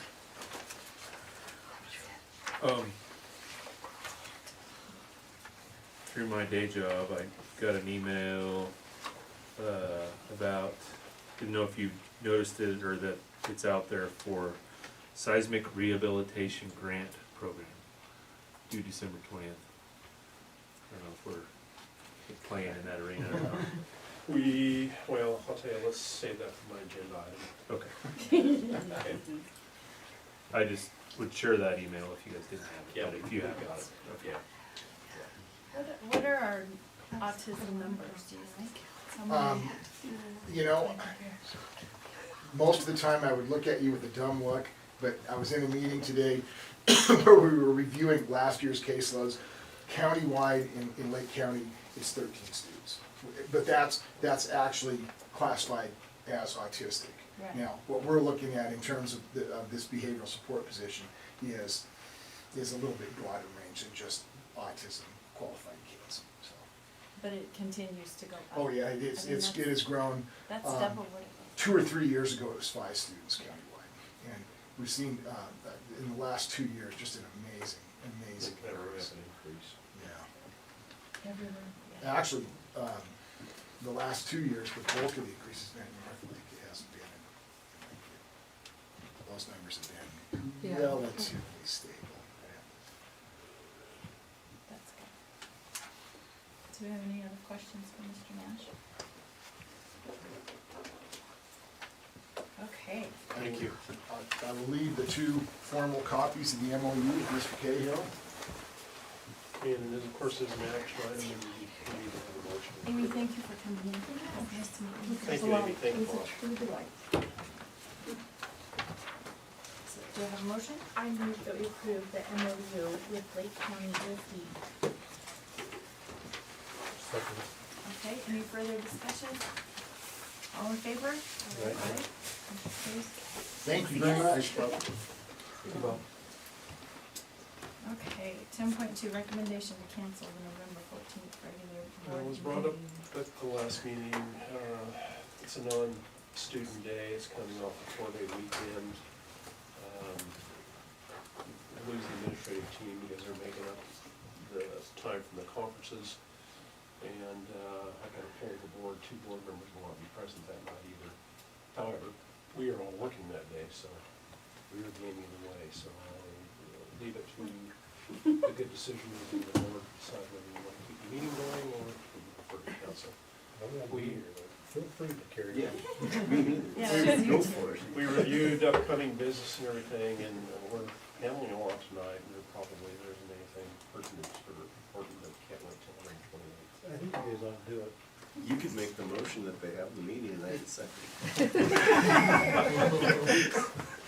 We'll die to lack of. So anyway, board, it is up to you. Like I said, the district office staff is still working. I'm coming from out of town, I can do it. I could do it too, but if we have nothing, Pressing. yeah, might as well take advantage of Oh, the I'm sure opportunity you'll to have. not have a meeting. I, Next time you're gone, we're signing you up for some sort of job. and next one's the 28th, which February is 28th, yeah. Monday after Thanksgiving. Correct. Mhm. We need a bigger place for it. And then one for Christmas, right? December is the one Pull your tables up. meeting month. December is a 1 meeting month. Is that right? Oh, I still set the trend for the year. Yeah, We'll get back into the double meetings in January. So, that, once again, it is up to you. For us, we will be here, okay. the 2 of us, anyway, for sure. Back.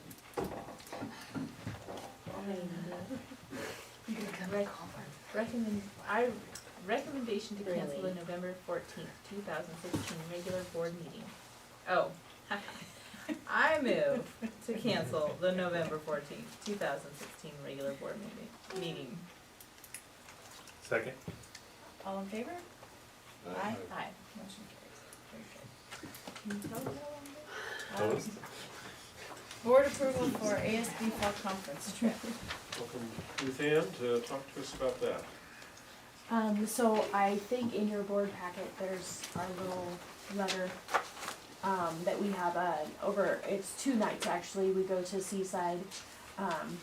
Mr. Louis is driving the Mini, and I was taking all of the student council kids with, but 2 of them can't go, so that makes it actually a little bit nicer on the Mini.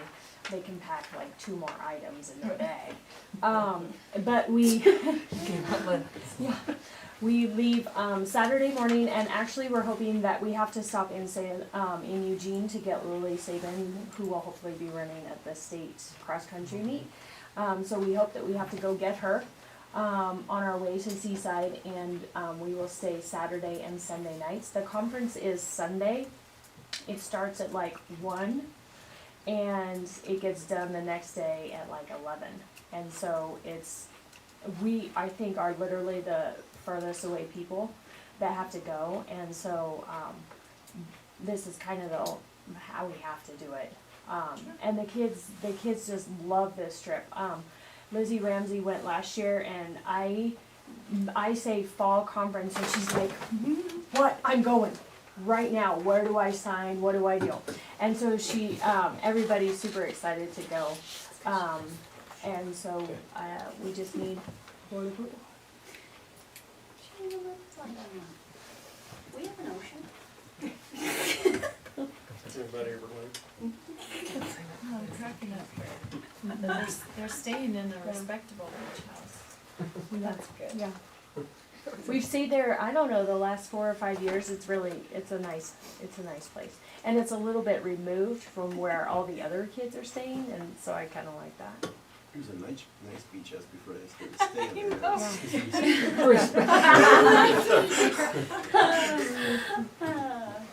No, well, thank you for taking them, cause it's well, and I know Mark in the past has had a football game, and so he just kinda doesn't even go to sleep, so he might actually Yeah. enjoy it this time more. He enjoys that always, but take him more.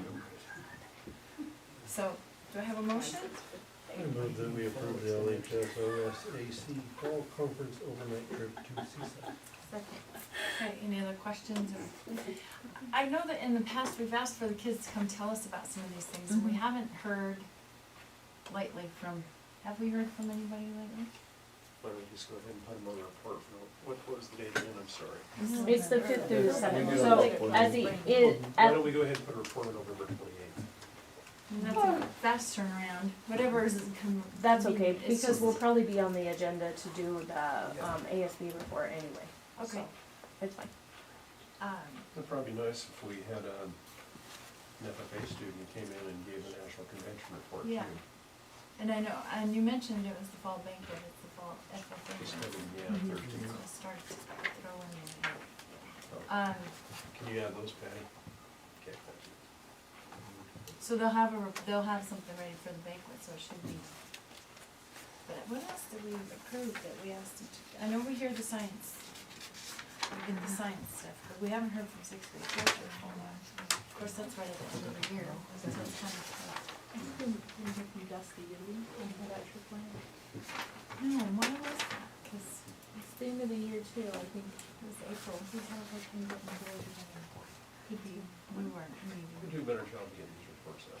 It's just good practice for the kids too, to I kind of totally agree, yeah. have to present a little bit of something. Yeah. They're gonna love that. Yeah, well, And I'm on tape saying it, approve so I on can't that. deny it, that it was someone else's idea. Okay, moved and seconded, all those in favor? Aye. Motion carries, sorry about that. Thanks, Ruth Ann. Thank you, Ken. Push tuition contract, That would be you. Mrs. Melsness. You're still trying to get over that respectable beach house.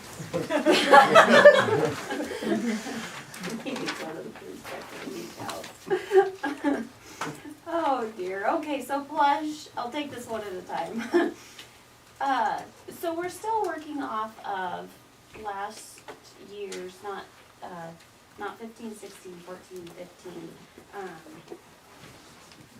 rate for students, so it's still 5512, which is, there we go. Down, is that page 3? no, 2, excuse me, sorry. Page 2 states 5512, to start 16-17 off the school year with. As soon as we get, audited financials for 15-16, then we adjust that rate. What we do is average it over everybody, same rate for MODOC as well as Flush. And if we had any ADL kiddos, we would just have 55 to go at this point. So in January, we would expect to have a new one come forward. Flush will be next month before they get this through to their board, for the way their meetings fall.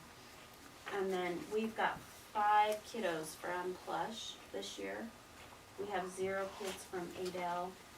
And then, so we're asking for this, which has been reviewed by the attorney in the past 2 years, so it's the same other than dollar figure. So I'll stop there. Won't muddy the water. Okay.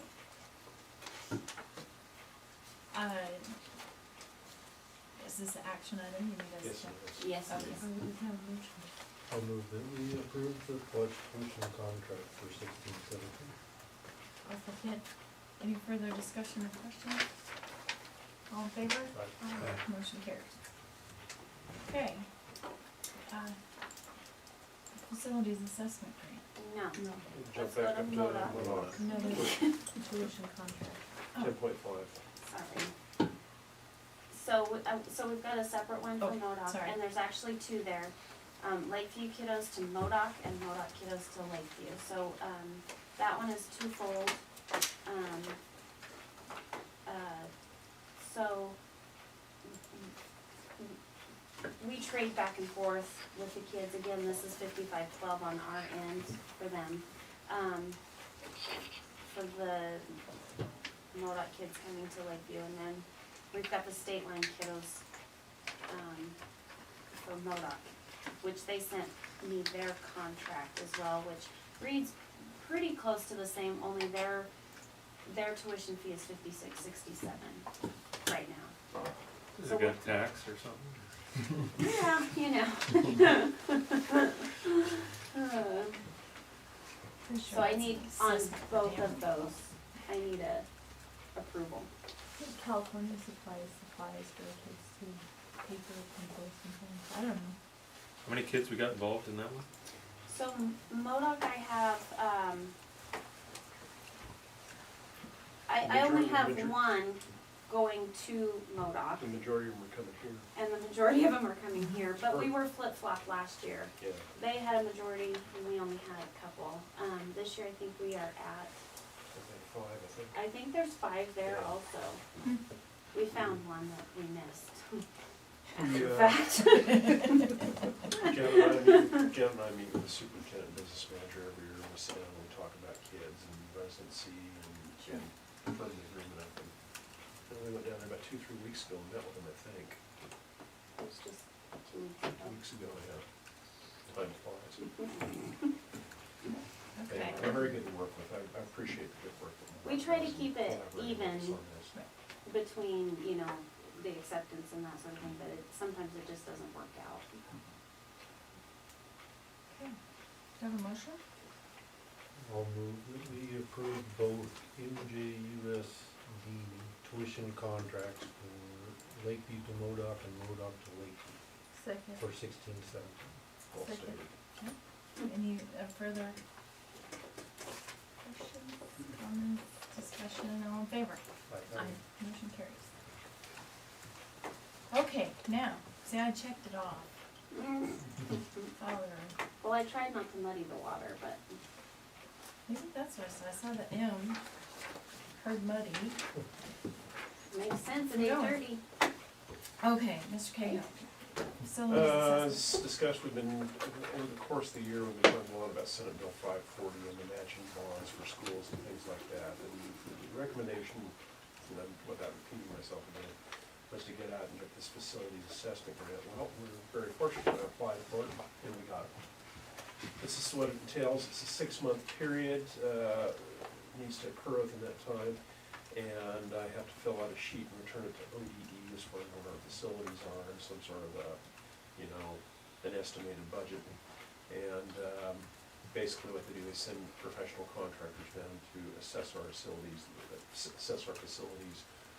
give an overall view, should we go out for a bond measure, what it probably will cost us as far as what our facilities need. So I'm very anxious to see what these professionals say, and, you know, where it takes us from there.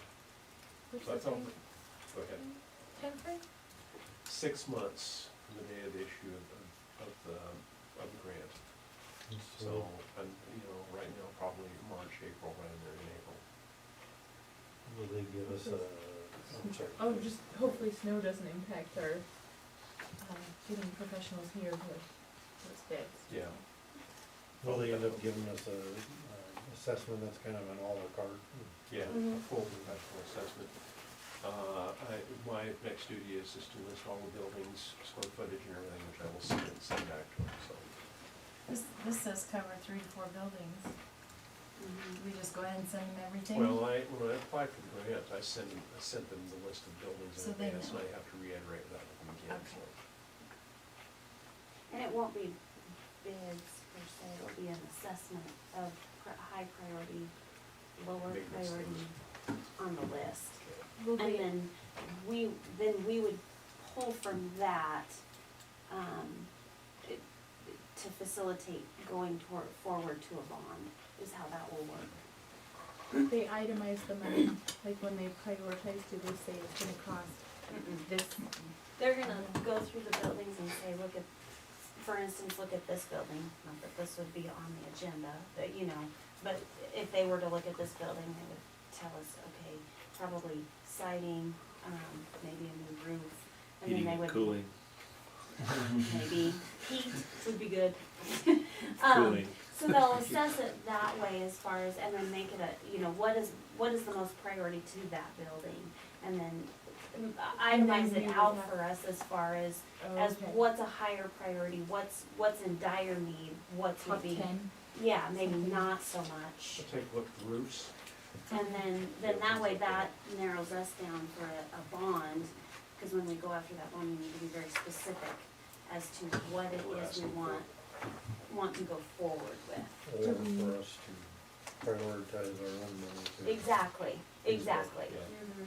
Do we need to know the cost of those per things? I mean, Well, is that an additional cost to go have someone say? They're not gonna give us roof? any costs. They won't give us any costs. They won't, but Then it will come back to us to analyze that as far as, okay, what can the district afford to take on? Or is it so much, or can we lump this in, say it's school safety or something along those lines, and it's gonna take $1 million to do that. Well, we go out for a bond for $1 million. That is a selling point. School safety is what we would go by. Versus, okay, siding on the side of the district office, for example, as an example, okay, well, the district could probably afford to take that away from that and go continue on with facility Our priority upgrades. needs. I guess the long and the short of my question is, so what they say put in the top 10, is that enough information for the bond? Or do we Yes. have to go out and get additional, That's, We'll get additional information. we'll get it, but that's enough to it's supposed to be the sometimes. driver to help us in order Yes. to educate the public as far as what the assessed needs are of our buildings, so. And do they compare the buildings to one another? So this needs siding, gym needs a roof, but the lead paint supersedes all of them. That's your first.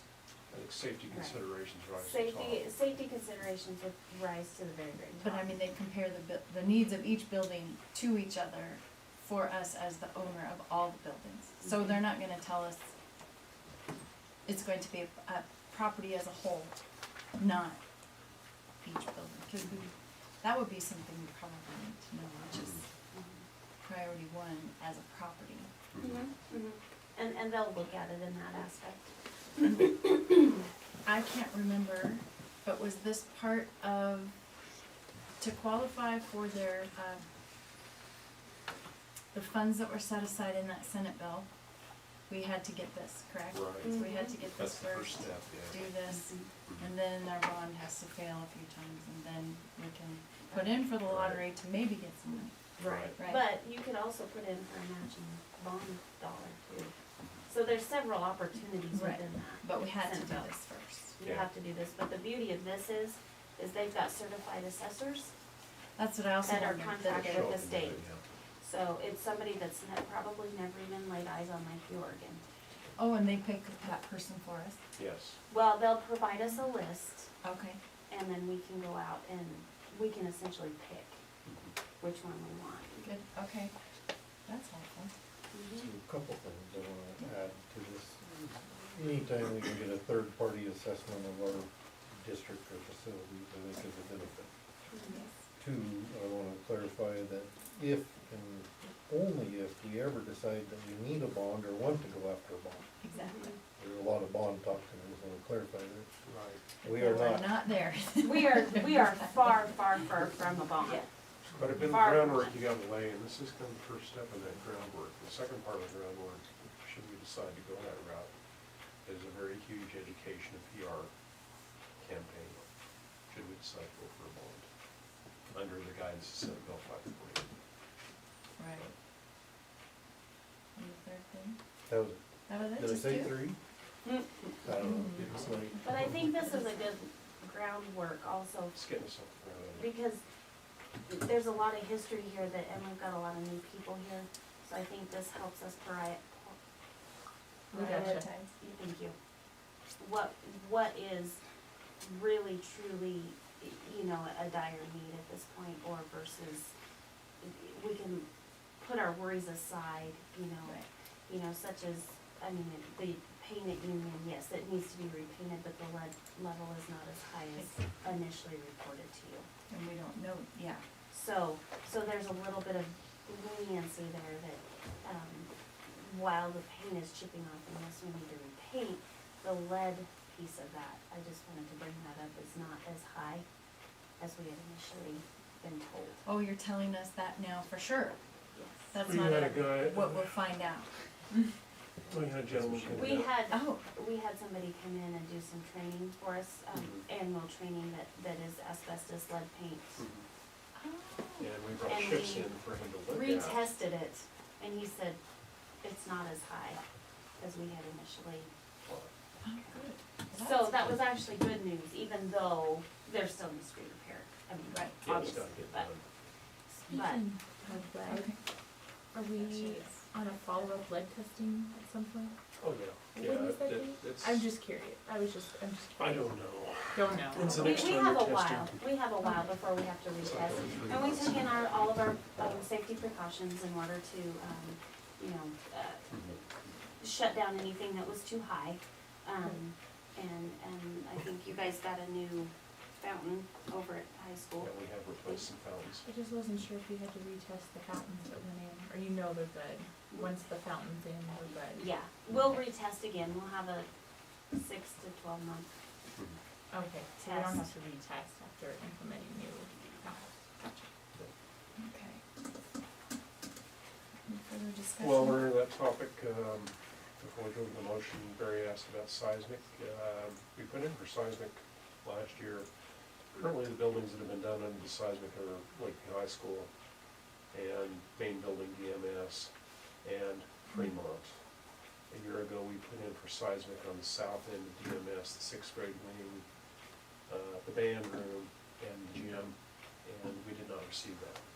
However, we have all the material and data and, you know, everything else, we could probably resubmit that same thing and change the dates and everything, put it through, so.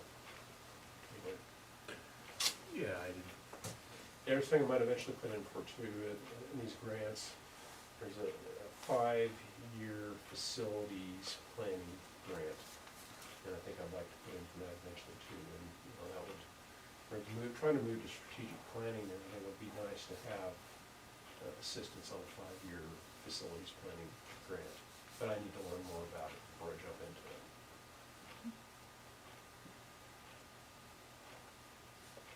Do you have a motion? I move that we approve the $20,000 facilities assessment grant as presented. Second. Any further discussion? All in favor? Aye. All right. 10.7, $10,000 CTE grant for the ag program. We are very fortunate, you know, we are enjoying with the High Desert ESD on, you know, CTE.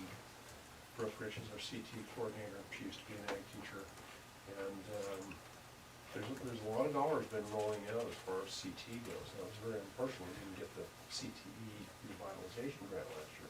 However, there are these little bits of money that keep coming through, and we were very fortunate to get a $10,000 grant through some college and career ready monies that, through the High Desert ESD. I informed Christy Reese, she's very excited about it. The one thing we're gonna target the money towards is the pump on the ag farm well.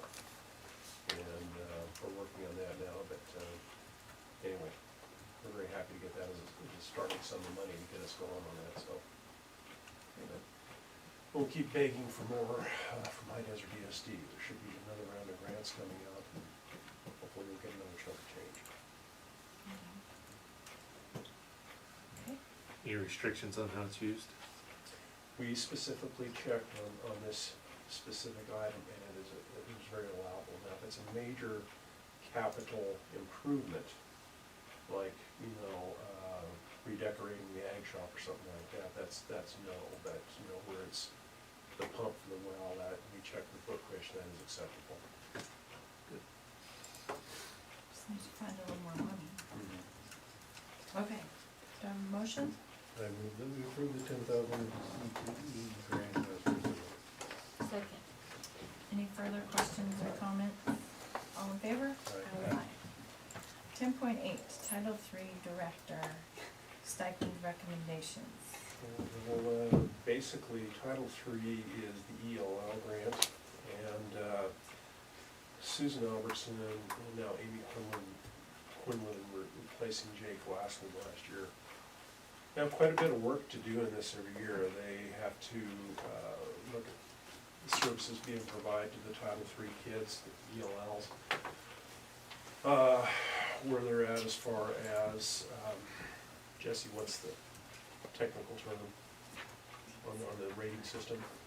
It escapes me right now. Their number, their, You know, when they go through a 1 through 4 as far as the language rating. Help me out on that. I know the last one is exiting. it's, yeah, what's that That's the only one I What's got. that system called?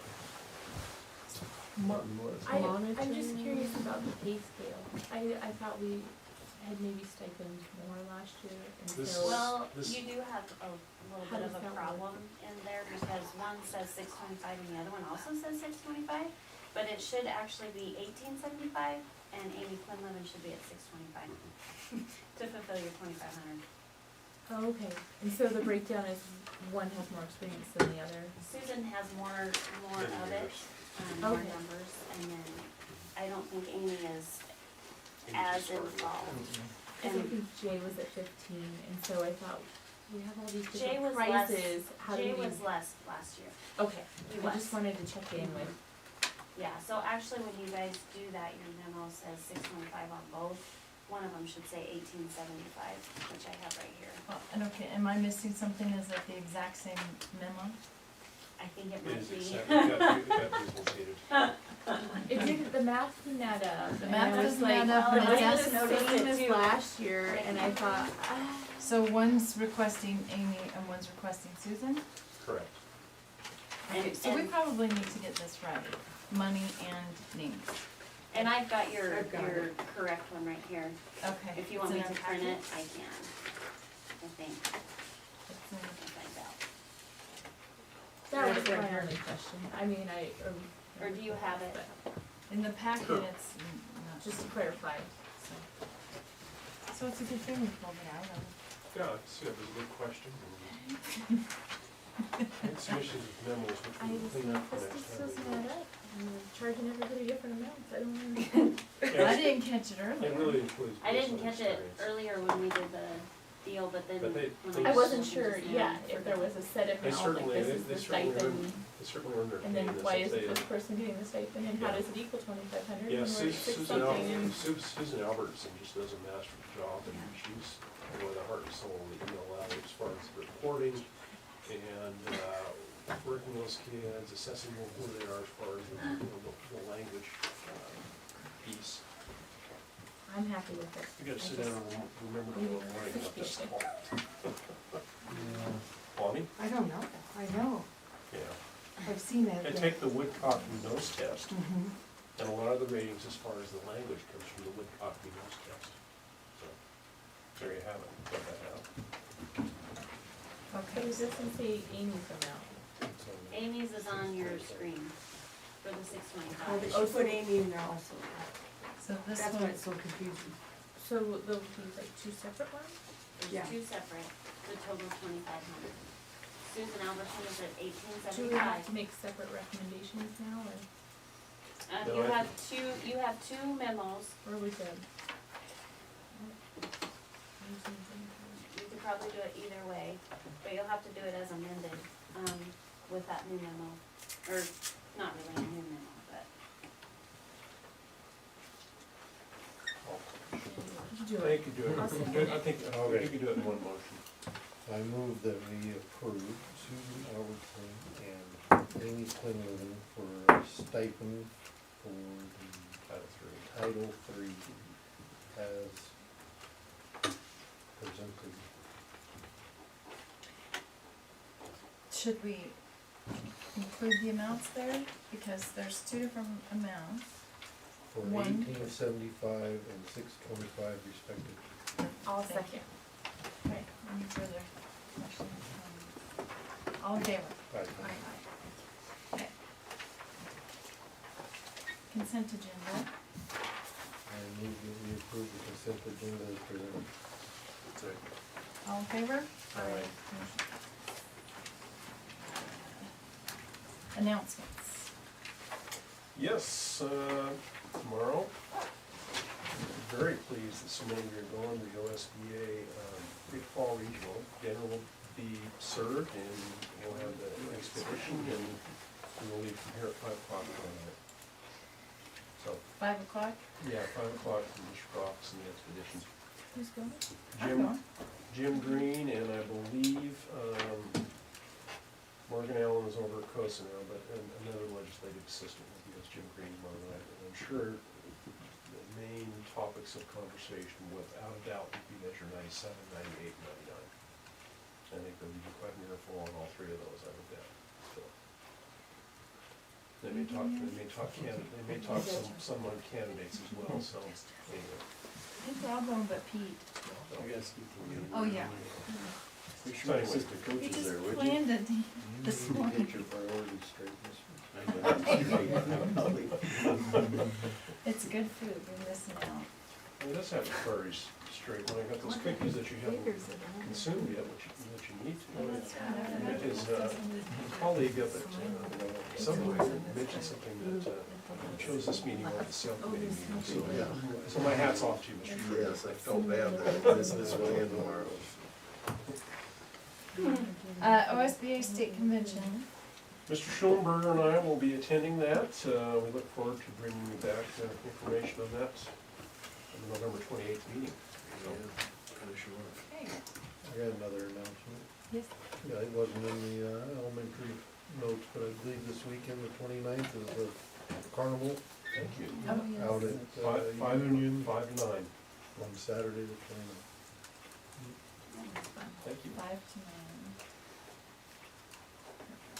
Harvest Carnival, sports 6th grade field trip.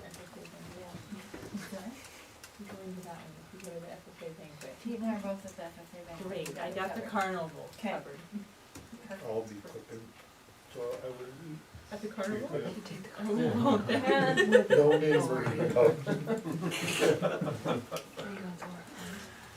Next board meeting agenda items, so it'll be a month. Got you quite a bit. Charles Young will be here for the report on the Washington DC trip and also to formally request your permission for that trip to occur.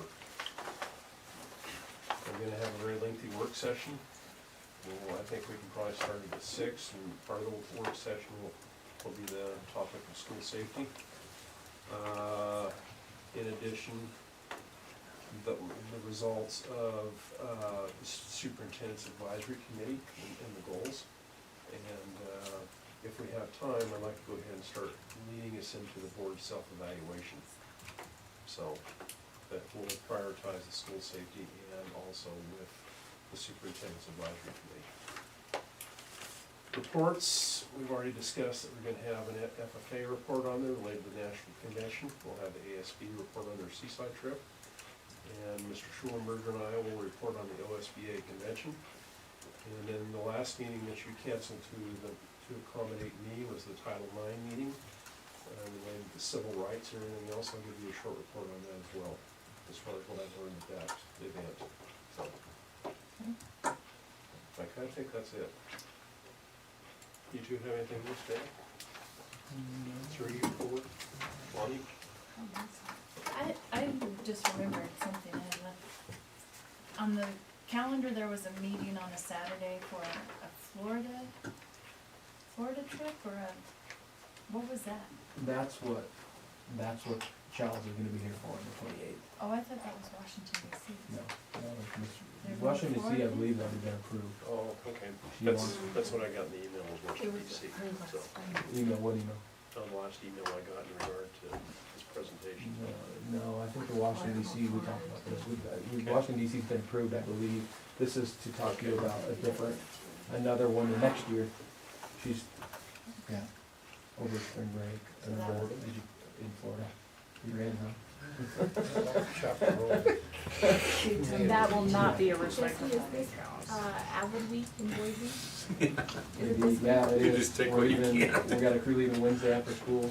No, Yeah, I wanted to hop on, it's hard for mom to leave the house. Yeah, we got some other stuff in the works and some high school stuff Please later, come back, so, we should have someone share our phone. absolutely, yeah, we can add an avid report on there. And the poverty, Good plan, yeah. No, We'll have yeah. the group that went to the Yeah. poverty conference. So I was we'll gone have when that they as well. did that on Wednesday, Mhm. so poverty, We'll have lots of reports. I think they're gonna talk to staff on that early release Wednesday, I don't know. Oh, they didn't already, they didn't do it this My last time? understanding was it was this Wednesday, Oh, but okay. you might wanna check What's with this Wednesday? the elementary building, but that was my Is that the understanding. meeting for the poverty? We sent I thought 5 people I to missed- poverty conference. Yeah. So the meeting is this Wednesday in your house? You wanna go? Well, it's early release, so they were gonna, are they gonna I present would need these? to talk to Steve Moore and get back to all of this. Discuss. Will you send me an email if you have a place and a It time? wasn't for you, sorry, I was I can going make quick. Wednesday, Um, an afternoon. Well, let me firm it up. Okay. Sorry. Alright, you don't guys think of recommend. anything else you want? A big difference. Yeah. I can try to make it. Why we add that in our Yeah. hands, but it's new, it's an issue, I know. Yeah, you can figure out why about it. Okay, well, and we'll have to go back into our work session and talk about the listening sessions, just for a few minutes, so we can bring that up then. So, you're not done, Pete, you gotta stay. So, we will adjourn the break. This is because you're having a ski team meeting. Regular session is adjourned. Thank you very much. Thank you, everybody. See ya.